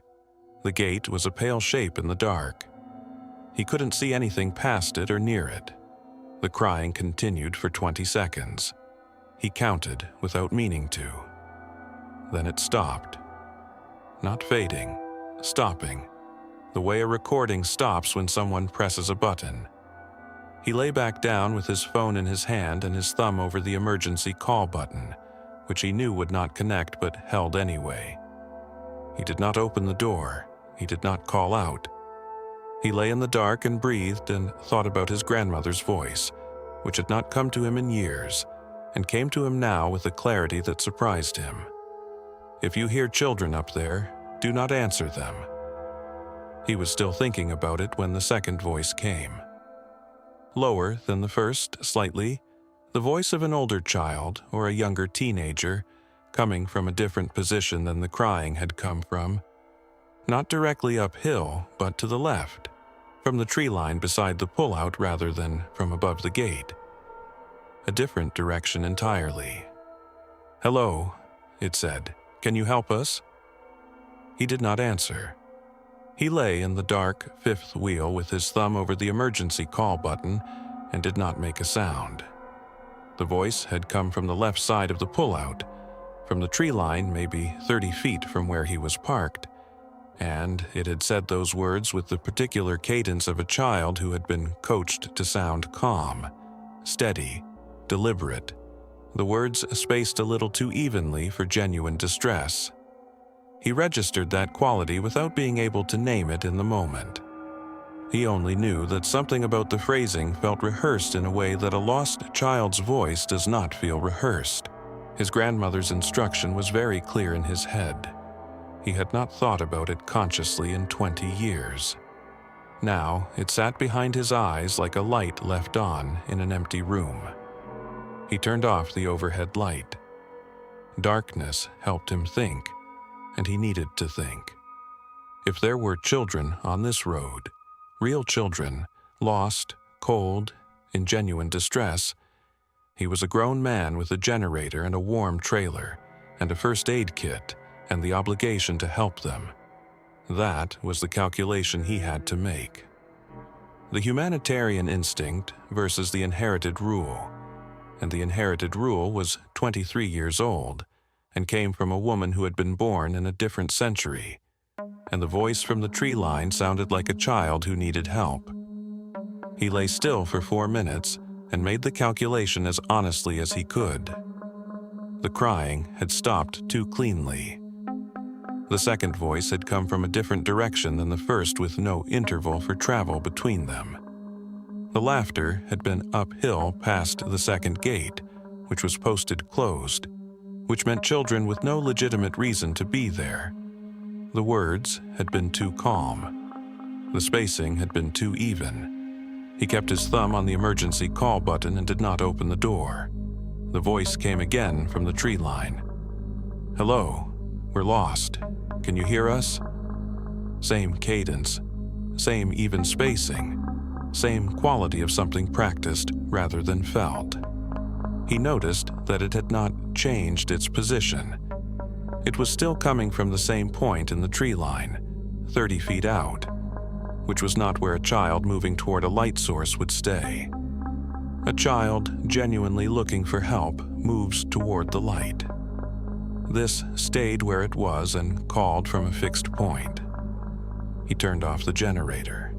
He did it quietly, reaching the switch from his position without getting up, cutting the hum that had been the trailer's constant background since he'd arrived. He did this because he needed to hear better, and only later understood that it also meant whatever was outside could now hear him. The absence of the generator's noise was mutual, and in the silence that followed he became aware of his own breathing. The creak of his weight on the trailer's frame. The sound of his thumb pressing lightly against the phone's glass surface. The voices continued for the next 3 hours. He tracked them by position and he tracked them by type. The crying returned, then the laughter again, brief and distant. Then the asking voice from the tree line. Then a fourth voice he hadn't heard before, higher, younger, sounding from somewhere above the trailer rather than beside it. They did not move in patterns he could predict. They did not approach. They stayed outside a perimeter that he estimated at 30 to 40 feet from the trailer's walls, and they cycled through their calls with the patience of something that was not cold, was not tired, was not discouraged by silence. Around midnight, the asking voice stopped using the phrase, "Can you help us?" It started using his daughter's name. Lily, said in the same child's register, the same deliberate spacing, from the same fixed point in the tree line. "Lily, Lily, come on." As if calling a child in from outside. As if his daughter were somewhere in the dark between the trailer and the tree line and needed to be gathered up. Marcus had not said his daughter's name aloud since he'd arrived. There was nothing on the outside of his truck or his trailer that carried a child's name. He had no stickers, no decals, no registration visible from outside that would carry a family member's name. His wife's name was on the registration, but not Lily's. Lily was 11 years old and at home in a house 40 miles away and had never been to this pullout. He put his hand over his mouth. It was the same gesture Marlene had made, though he didn't know that. The same instinct, not to silence a scream but to hold something in, to keep the jaw from moving, to ensure that nothing with his voice in it went out into the dark where the voices were. He pressed his palm flat against his lips and held it there, and breathed through his nose and did not make a sound. The voice said Lily's name 3 more times in the same measured cadence. Then it stopped. The footsteps started. Not on gravel. The pullout was gravel and he heard nothing on it. On the grass at the edge of the pullout, the narrow strip of turf between the gravel and the tree line, small and light, the kind of sound that could almost be wind in low vegetation, except that it had rhythm, it had pace, it had the specific interval of a stride. Coming from the tree line toward the trailer. Not running, walking. One careful step at a time.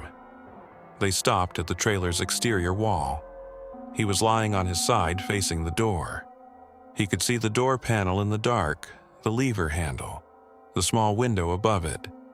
He heard the footsteps stop, and then he heard nothing, and then he felt the trailer shift.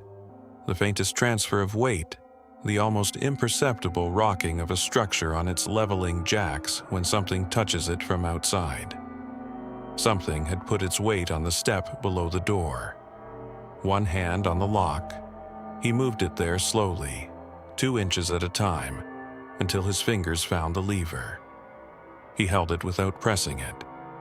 He did not know if turning the lock would make a sound loud enough to hear from outside. He did not know if something outside had heard him move. He stayed like that for 11 minutes.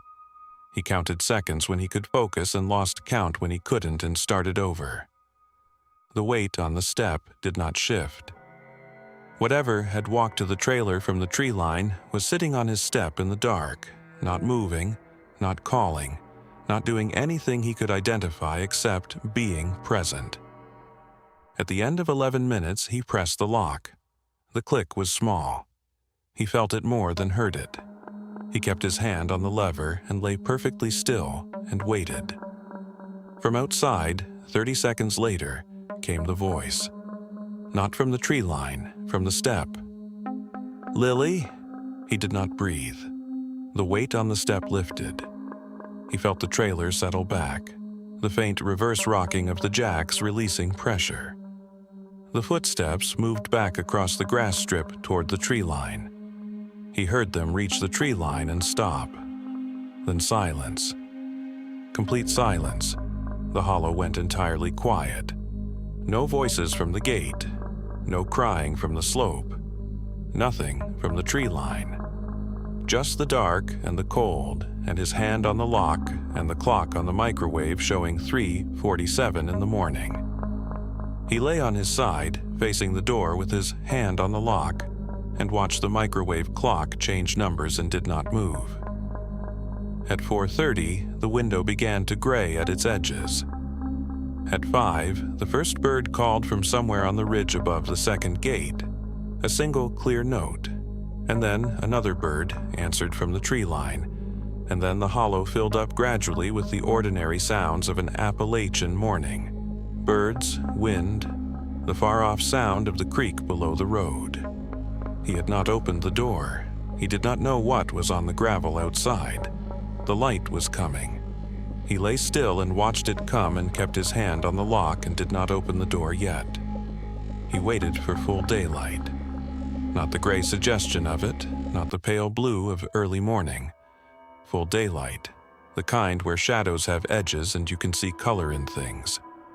He waited until the microwave clock said 6:51, and the window above the door was showing actual sunlight on the ridge opposite, and the birds had been going for more than an hour, and the hollow sounded the way it was supposed to sound in the morning. Then he unlocked the door and opened it, and looked at the step before he put his foot on it. 2 sets of prints in the gravel at the base of the step, child-sized, bare, pressed into the fine gravel with enough weight to displace it cleanly. One set circling the trailer counterclockwise, the other clockwise, both circuits meeting at the door and stopping. No prints leading away from the door. The circuits closed at the step and ended there, as if both paths had arrived at the same destination and then ceased to exist. He stood in the doorway for a long time. He looked at the step, at the gravel, at the 2 sets of prints converging at the base of his door. He looked at the tree line. He looked at the second gate up the slope, its faded yellow visible in the morning light. The service road continuing upward past it into the closed section of the forest. Everything looked the way it was supposed to look. The mountains, the gravel, the October sky going bright and cold above the ridge. He got in his truck without unhooking the trailer and drove directly to his mother's house in town. He didn't stop for coffee. He didn't call ahead. He drove the 12 miles from the pullout to his mother's street still in the clothes he'd slept in.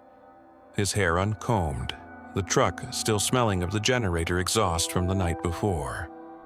His mother opened the door before he knocked. She'd heard the truck and looked at his face and didn't say good morning. She said, "You went up past the first gate." Not a question. He sat down at her kitchen table and she made coffee, real coffee, and set a cup in front of him and sat across from him and listened to the whole account without interrupting. The laughter, the crying, the asking voice, the footsteps on the grass, the weight on the step. Lily's name, said from outside the door in the dark. His hand on the lock for 3 hours. The prints at the base of the step in the morning. When he finished, she was quiet for a moment. She turned her coffee cup in her hands. Then she said, "Your grandmother told you." He said she had. His mother nodded slowly. She said the service road had carried that reputation since before she was born, which meant since before his grandmother was much more than a girl. People in town heard things up there. Children's voices mostly, sometimes laughing, sometimes crying, sometimes asking for help. Nobody who had answered had ever described anything coherent afterward. They used words like confused and disoriented, and not quite right for a while, which could mean many things and probably did. The rule had always been the same. Don't answer. He asked her if anyone had ever gone past the second gate at night to find out what was there. She said yes. Once, that she knew of. In the 1970s, a man from the county road crew had followed the voices past the second gate one night. He'd been working a late shift on the road below and had heard children calling from the slope and had gone up the service road to investigate. The way you would, the way anyone would. He'd been found the following morning sitting in the road about a quarter mile past the gate, physically unharmed. His boots were off and placed beside him. He was confused about the date and couldn't account for the time between going up the road and being found.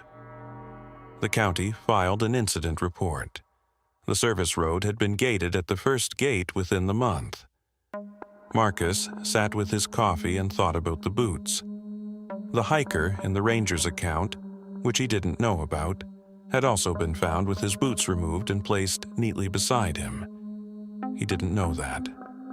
He just sat with the image of a man from the road crew sitting barefoot in a service road at dawn, unable to say what he'd seen. He asked his mother what she thought was up there. She looked at him across the kitchen table with the expression of a woman who has lived her whole life adjacent to something she has chosen not to examine too closely. "I think it's been there a long time," she said. "Longer than anyone can remember, and I think it knows what works." He drove back to the pullout that afternoon before the rain came. He wanted to photograph the prints before they were lost. He parked on the road below the pullout and walked up on foot, his phone ready, and went to where the prints had been at the base of the trailer step. The gravel was smooth. Both sets of prints were gone. Not obscured, not scattered, the gravel was settled and undisturbed, as if nothing had pressed into it. He stood there and looked at the ground for a long time. He walked the trailer's perimeter and found nothing. The ground was as it had been before he arrived the previous evening. It had not rained. The sky was overcast but dry. No wind strong enough to move displaced gravel back into place. He checked the weather on his phone when he got back to the road. No precipitation since the previous week. He drove home. He told his wife that evening. The whole account, from the laughter to the wait on the step to Lily's name, said in the dark to the prints in the morning, to the smooth gravel in the afternoon. His wife listened. She did not try to explain it. When he finished, she went down the hall and checked on Lily, who was asleep with her light on, and came back and sat beside him on the couch and didn't say anything for a while. Then she said, "Don't go back up there." He said he wasn't going to. He told Lily the rule the following weekend. Not the whole account, she was 11, and some of it he wasn't ready to put into language a child should carry, but the rule itself, the way his grandmother had given it to him. He sat with her on the back steps in the late afternoon and told her that there was a service road on the edge of the national forest, and that the rule was, you don't go past the second gate after dark, and you don't answer if you hear children's voices up there, because they are not children. Lily listened to this with the seriousness that 11-year-olds apply to things adults tell them plainly rather than gently. She thought about it for a moment. Then she asked, "Has it happened to anyone else?" Marcus looked at his daughter, her face in the late October light, the direct way she was looking at him, waiting for an honest answer. "Yes," he said. He didn't say how many. He didn't say how long it had been happening, or that his grandmother had known, or that his mother had known, or that the knowing had been passed from person to person in his family and in his town for longer than any of them could trace. He just said yes, because she had asked an honest question and she deserved an honest answer. She nodded once, taking it in. He figured it was his turn to pass it on. The rule that had kept his grandmother safe, and then his mother, and then him. The same rule, unchanged, because the thing that required the rule had apparently not changed either. He has not driven the service road since. He does not go past the first gate. Every fall when he parks the fifth wheel for hunting season, he chooses a different pullout, further from the second gate, further from the slope where the voices come from. He doesn't explain to the people he hunts with why he avoids that particular road. He just doesn't go there. And when he's out in the dark before dawn, in the woods, the way you are during deer season, when he hears something that might be a voice from somewhere uphill, he doesn't answer it. He never answers it. The last account is the one that took us the longest to include. We received 3 separate submissions describing the same campground, in the same hollow, on the same road in southwestern Virginia, from people who do not know each other, who camped there in different years, and who all describe the same sequence of events. We have compared the 3 accounts in detail, The consistencies are not general, they are specific. The same sequence, the same timing, the same sound. We've called the campground Cutter's Hollow. That is not its real name. The road it sits on is real. The hollow is real. The campground is still operating, still listed online, still accepting reservations. We are not going to tell you which one it is. We made that decision carefully, and we're standing by it.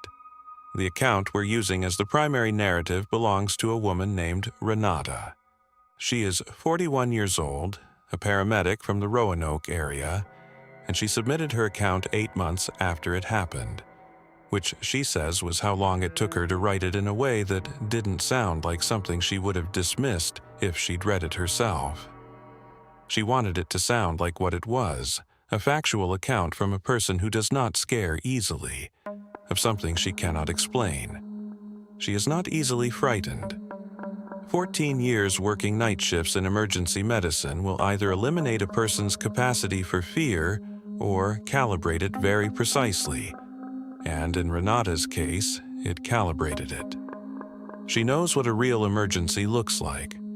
She knows the difference between perceived threat and actual threat, between the body's panic response and the clinical reality of danger.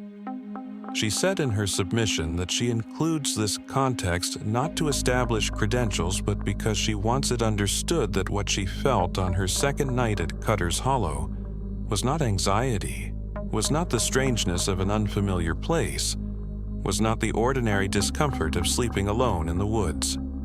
She knew what those felt like. This was different. She booked the campground on a long weekend in early November, a Thursday through Sunday, because a colleague had described it as quiet and beautiful and, her colleague's exact words, a little weird, but fine. Renata had laughed at the little weird part and booked it anyway because quiet and beautiful were the operative terms, and the price was reasonable for a full hookup site. She drove down from Roanoke on the Thursday afternoon in her Class C motorhome, a vehicle she'd owned for 3 years, and was comfortable in the way you become comfortable in something that has never given you a reason not to be. The road into the hollow was narrow and steep enough that she dropped to second gear for the last half mile. The campground opened up at the bottom, a small flat area along a creek, 5 sites in a loose loop, a bathhouse at the entrance, and a host cabin set back from the loop with a covered porch and a light mounted above the door. The light was on when she arrived, a warm yellow, the kind that throws a circle on the ground and makes everything outside the circle darker by contrast. A woman named Vera came out of the host cabin when Renata pulled in. She was in her 60s, unhurried, with the look of someone who had been managing a piece of land long enough to have opinions about it. She directed Renata to Site 6, the furthest from the entrance and the bathhouse, which had the best view of the ridge above the hollow. She helped her identify the hookup pedestal, told her the bathhouse code, mentioned that the creek ran louder after rain, so not to be startled by it. Then, as she was heading back to the host cabin, she turned around. "One rule," she said. "If the porch light goes off by itself after midnight, not you turning it off, by itself, go inside your motorhome, lock the door, and stay there until it comes back on. It will come back on." She paused. "Just wait." Renata looked at the light above the host cabin door. Then she looked at Vera. Vera's expression was not dramatic. It was the expression of someone giving a practical instruction, the same way she had given the bathhouse code, the same tone she'd used to describe the creek. "This is the code. This is the rule. This is how things work here." Renata laughed. She said something like, "Sure, okay." Vera did not laugh. She nodded once and went back inside. Renata set up at Site 6, plugged in, ran the heat. She made a real dinner, pasta with garlic and oil, a glass of red wine, and ate at the table with the window cracked to hear the creek. The hollow was beautiful in the early dark, the ridge visible above the tree line against a clear sky going deeply black, the creek sound consistent and clean below the site. The campground had one other occupied site that she could see, a light at Site 2 near the entrance, a tent she could make out in the distance. Otherwise, she was alone in that end of the loop. The porch light on the host cabin was visible from Site 6 if she looked through the windshield at the right angle. Warm yellow, steady, throwing its circle on the ground in front of the host cabin door. She noted it as a practical comfort. If something happened, she knew where Vera was. At 11, she went to bed. She lay in the dark and listened to the creek and thought about nothing in particular, which was the whole point of being there, and fell asleep faster than she usually did. At 11, she was asleep. At 11:50, she was awake. No sound had woken her. No movement in the motorhome, no noise from outside. She was simply awake, sitting up in the dark, with the particular alertness of someone whose nervous system has registered something before the conscious mind has caught up. She lay back down and looked at the ceiling and waited for her heart rate to settle. Then she looked through the windshield at the host cabin. The porch light was off. She lay still. She thought about Vera's instruction. She thought about timers, about automatic lights that cut off at a certain hour to save power. She thought about the tone Vera had used, which had not been the tone of someone describing a timer. She thought about the way Vera had not laughed when she laughed. She had not locked the door before bed. She thought about that too. She told herself she was being affected by a strange instruction given by a stranger in an unfamiliar place, and that the light was almost certainly on a timer, and that she was a paramedic who had managed real emergencies, and that she was going to lie back down and go to sleep. She was almost there, eyes closed, breathing slowing, when she heard something settle onto the step below the motorhome door. Not a sound she could misidentify. Not wind, not the creek, not the structure cooling. A weight. Something with mass and intent, settling onto the single wooden step below the door, the way a person sits on a step. One settling creak of wood under new weight, and then silence. The door was unlocked. She did not move. She had managed enough real emergencies to know that the first 60 seconds after a threat registers are the most important 60 seconds, not for action, but for assessment. She lay on her side facing the door and breathed through her nose and did not move anything except her eyes, which went to the door panel and stayed there. The door lever was visible in the dark. The small window above it showed a rectangle of night sky, clear, a few stars. The step outside was silent now. Whatever had settled onto it was holding still, the way something holds still when it has reached a destination. Not the restless stillness of something that might move at any moment. The deliberate stillness of something that has arrived. She counted 60 seconds. Nothing changed. She counted another 60. The weight did not shift. She could not hear breathing from outside, but the creek would have covered it. She could not see anything through the small door window from her position on the bed. She was aware of the door's lock, a simple push-button lever above the handle, the kind she could operate without making more than a small click. And she was aware that the door was not locked. And she was aware that these two facts were connected in a way that required her attention. She thought about Vera's instruction, the specific language of it. Go inside, lock the door, and stay there until it comes back on. She had gone inside. She had not locked the door. 2 out of 3. She calculated the movement required. From her position on the bed to the door was 4 feet. She could reach the lock without standing. It was at elbow height from the edge of the mattress if she slid to the door side. She would have to move across the mattress, which would shift her weight and rock the motorhome slightly on its leveling jacks. She would have to extend her arm. The lock click would be audible in the motorhome. Whether it would be audible outside through the door over the creek, she did not know. She decided the locked door was worth the risk of the click. She moved as slowly as she had ever moved, 3 inches at a time across the mattress, distributing her weight carefully, keeping her movements below what the jacks would register as a shift. It took her 4 minutes to cross 4 feet of mattress. She reached the edge and extended her arm and brought her fingers up the door panel to the lock lever and pressed it. The click was small, clean. She felt it more than heard it. She brought her arm back and lay still and waited. 30 seconds, 40, a minute. The door handle moved slowly, the lever pressing down from outside smoothly, the full range of the mechanism, 4 seconds of steady pressure, all the way down, held there. She watched it in the dark, the lever in its depressed position, and did not breathe. The door did not open. The lever released, came back up to its resting position. She was still not breathing.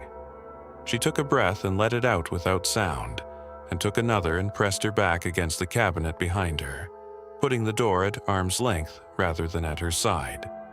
She brought her knees up slightly and made herself as still and compact as she could, and put her eyes on the door handle and kept them there. 30 seconds after the lever released, the door rattled. Once, lightly, in its frame, not a knock, not a deliberate impact, the specific sound of a door being tested against its latch from outside. The way you check a door you expected to open and found locked. A single, light informational rattle. Then nothing. The creek ran below the site.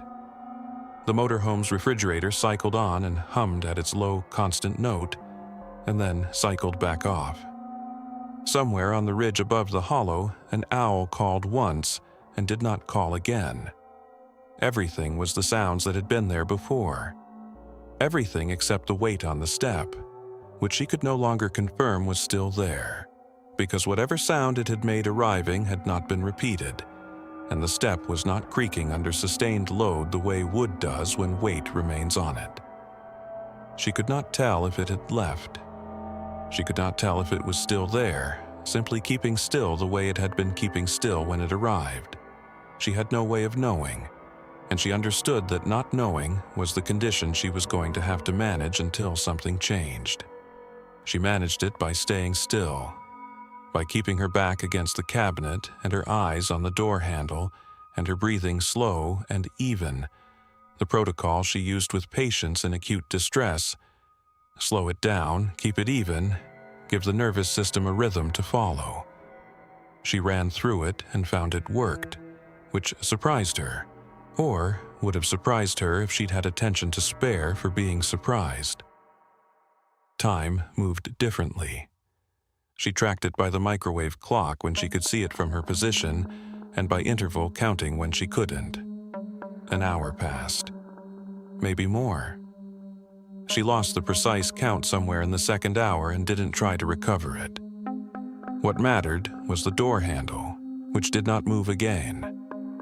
What mattered was the porch light on the host cabin, which she could see through the windshield from the floor, or mostly see, the angle from the floor being lower than from the bed, the windshield cutting off the upper portion of the view, and which was still dark. She stayed on the floor. If Vera's instruction had a logic, and Renata believed, in the way she believed things that she could not fully support, but that felt structurally sound, then the porch light coming back on was the signal that changed conditions. Until the light returned, conditions had not changed.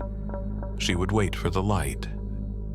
At some point in the second hour, she moved from the space beside the door to the space below the dashboard, pulling the small floor mat with her, sitting with her back against the passenger seat and her legs extended toward the door and her eyes on the windshield. From here, she could see the host cabin clearly. The porch was dark. The circle of light that should have been on the ground in front of the cabin door was absent. She sat there and watched the dark porch and tracked the microwave clock when she could angle to see it, and waited. At 3:20 in the morning, the porch light came back on. Not gradually, fully, immediately, the light returning as if it had never been off. The warm, yellow circle appearing on the ground in front of the cabin door all at once. She watched it for 30 seconds to confirm it was steady. It was steady. It was on. From below the step, she heard something. The sound of weight lifting from wood, the reverse of what she'd heard when it arrived. The creak releasing rather than settling, the load coming off. One small sound, and then footsteps, if that was the right word for it, moving away from the motorhome. She did not hear them reach the tree line. She did not hear them stop. At some point between one moment and the next, the hollow was simply quiet in the way it had been quiet before midnight, and whatever had been on her step was not on her step anymore. She stayed below the dashboard. She stayed there for another hour, watching the porch light, listening to the creak, keeping her breathing even. At 4:40, the owl called again from the ridge, and this time something answered it from across the hollow, and the call and response went on for a few minutes in the dark, and she found she was listening to it with something close to gratitude, because it was the sound of living things going about their ordinary business, which was the most normal thing she had heard in hours. At 5, the first bird called, then another.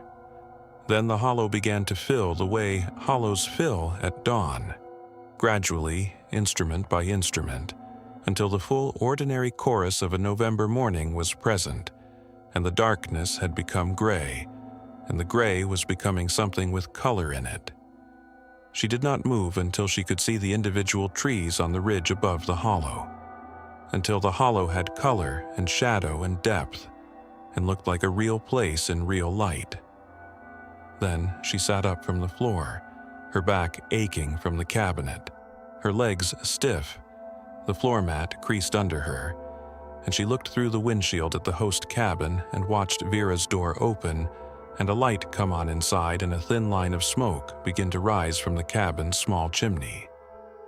She could smell coffee. Faintly, through the motorhome's vents, the actual smell of a coffee being made in an actual kitchen 40 yards away. She sat and watched the smoke rise and the light burn in the cabin window and let the smell of coffee do what it did, which was remind her that the world contained ordinary mornings, that they came after every night including this one, and that she was sitting in her motorhome in a campground in Virginia at 5 in the morning, and she was not hurt and the door was locked and the porch light was on. She did not open the door yet. She waited until the light was full. Not the pale early light, not the gray that passes for morning in a hollow before the sun clears the ridge. The actual light. The kind that reaches the ground and shows you what is there. She waited until the site gravel was visible in its detail. Every stone, every impression in the surface, and then she unlocked the door and opened it and looked at the step before she put her foot on it. There was a handprint on the wood. One print on the upper surface of the step, palm facing down, fingers pointing forward toward the door. The size of an adult hand, but the pressure distribution was wrong for a person stepping. Too much weight in the fingers, too little in the heel. The kind of mark a hand makes when it is braced against a surface rather than resting on it. The mud was the same dark damp she'd seen in other accounts she would later compare to her own. The kind that transfers from wet ground and dries slowly in cold air. It had been cold overnight. The print was still slightly tacky at the center. She stepped around it and crouched and looked at it for a long time. She looked at the gravel at the base of the step. The gravel was undisturbed, no prints in it, no displacement, no indication of something standing at the step's base. The handprint on the step's surface was the only mark. Whatever had been there had arrived at the step and remained on the step, and the gravel below showed nothing. She photographed it. The whole step, then closer, then the detail of the finger impressions, then the step in context with the motorhome door above it. She checked her phone, one bar, intermittent, and sent the photographs to her own email before the signal dropped again. Then she walked to Vera's cabin. Vera was on the porch with a mug, sitting in the same chair she had probably sat in every morning for however many years she had been the host at Cutter's Hollow. She looked at Renata when she came around the loop, looked at her face, her clothes from the night before, the way she was walking, and did not look surprised. "You stayed inside," Vera said. Not a question. Renata said yes. She said the light went off just before midnight and something came to her step and tried the door handle, and she had locked the door and waited for the light to come back on. She said this plainly, in the order it had happened, the way she would report a medical call. Vera listened to all of it without interrupting, both hands around her mug, her eyes on Renata. When Renata finished, Vera was quiet for a moment. Then she said, "Do you want coffee?" Renata said yes. They sat on the porch together, Vera in her chair, Renata in the other one, both of them looking out at the hollow in the morning light, the creek audible below the site, the ridge sharp and clear above the trees. Vera talked while they drank their coffee. She had been at Cutter's Hollow for 9 years. In those 9 years, the porch light had gone off by itself on approximately 15 nights, always in the colder months, most often in November. Every time it went off, something came to the campground. She knew this because of what guests reported in the morning, and because of what she heard from the host cabin on those nights, and because in her second year she had made the mistake of going outside when the light went off and had stood on her own porch in the dark for 40 minutes listening to something move through the campground loop, not fast, not aggressive, methodical, and had gone back inside and not gone out again when the light went off after that. She had called the county twice in 9 years. A ranger had come out both times. Both times the assessment was bear, large black bear, habituated to developed sites, attracted by food smells, the porch light interference attributed to a fault in the outdoor fixture's timer circuit. The ranger had not stayed overnight either time. The second time, the ranger had filled out the report from his truck before he left. Renata asked her if she believed it was a bear. Vera looked at her mug. "I believe the county believes it is a bear," she said. Renata showed her the photograph of the handprint on the step. Vera looked at it for a long time. She looked at it the way someone looks at something they have seen evidence of before but not photographed, with recognition rather than surprise. "Has anyone else photographed it?" Renata asked. Vera said she didn't know. She said she'd never asked, and the guests who left in a hurry usually didn't stop to show her anything on the way out. Renata later connected with the 2 other people who had submitted accounts of Cutter's Hollow. One, a couple who had camped there 2 years before her. One, a man who had camped there 3 years before her. She found them through the same channel where she submitted her own account, the details matching well enough that contact was straightforward. The couple had camped in October. They had followed Vera's rule. The porch light went off. They went inside. They locked the door. They waited. Something circled their sight for the duration. They could hear it on the gravel, a slow and patient circuit. The light came back on before 3 in the morning. They stayed until checkout and did not talk about it until they were home. The man had camped in November, 3 years before Renata. He had not followed Vera's rule. Not out of defiance. He said he had listened to it and immediately forgotten it the way you forget instructions that don't seem to apply to you. When the light went off, he had gone to sleep. He woke to the sound of something on his step and opened his door. He saw nothing. The site was dark, the gravel empty, the tree line a wall of darkness beyond the light posts. Nothing visible. He went back to sleep. In the morning, his camp chair was at the edge of the site, positioned at the tree line facing the woods, moved from where he had left it beside the fire ring. His dog, a cattle dog he traveled with, steady and unbothered by most things, refused to leave the motorhome for the remainder of the stay. Refused completely. Would not set a paw on the step. The dog had been camping with him for 6 years and had never done that before and has not done it since.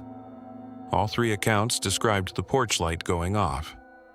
All 3 described something on or near the step. All 3 described Vera giving the same instruction in the same practical tone before anything happened. The county's explanation remained bare in all 3 cases where it was sought. Black bear, habituated, food motivated, the light a fixture fault. A bear's paw has 5 toes and prominent claw marks.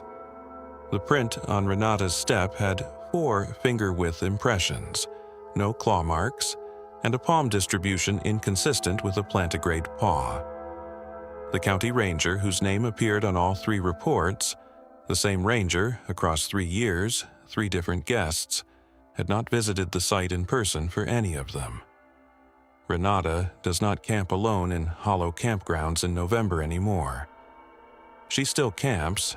She's not the kind of person who stops doing things she values because of one bad night. But she reads campground listings differently now. She looks for host cabins with exterior lights. She looks at what the listing says about the host. She thinks about Vera, who has been at Cutter's Hollow for 9 years, who knows when the light will go off and knows it will come back on, and has made a life out of managing that knowledge quietly, practically, without drama, because the campground is real, and the hollow is real, and people book it and come to stay there, and someone has to be present when the light goes off. She thinks about the rule, how simple it is, how it works, how Vera gives it to every guest in the same tone she gives the bathhouse code, because both pieces of information are equally necessary, and neither one requires explanation, only compliance. She has passed the rule on, to colleagues, to friends who camp, to her brother who bought an RV last spring. She doesn't always explain where it comes from. She just says, if a porch light goes off by itself after midnight, go inside, lock the door, and wait for it to come back on. It will come back on, just wait. Vera is still the host at Cutter's Hollow, as far as anyone knows. 9 years in that hollow, managing that campground, keeping the porch light burning. Every morning, she sits on her porch with her coffee and watches the hollow come back to daylight and waits for whoever might have had a difficult night to come, walking up the loop toward her cabin. The light above her door burns through every night. On most nights, it stays on until morning. On some nights, it goes off. She knows which nights. She goes inside, and she locks her own door, and she waits. She has never explained how she knows the light will come back on. She just knows.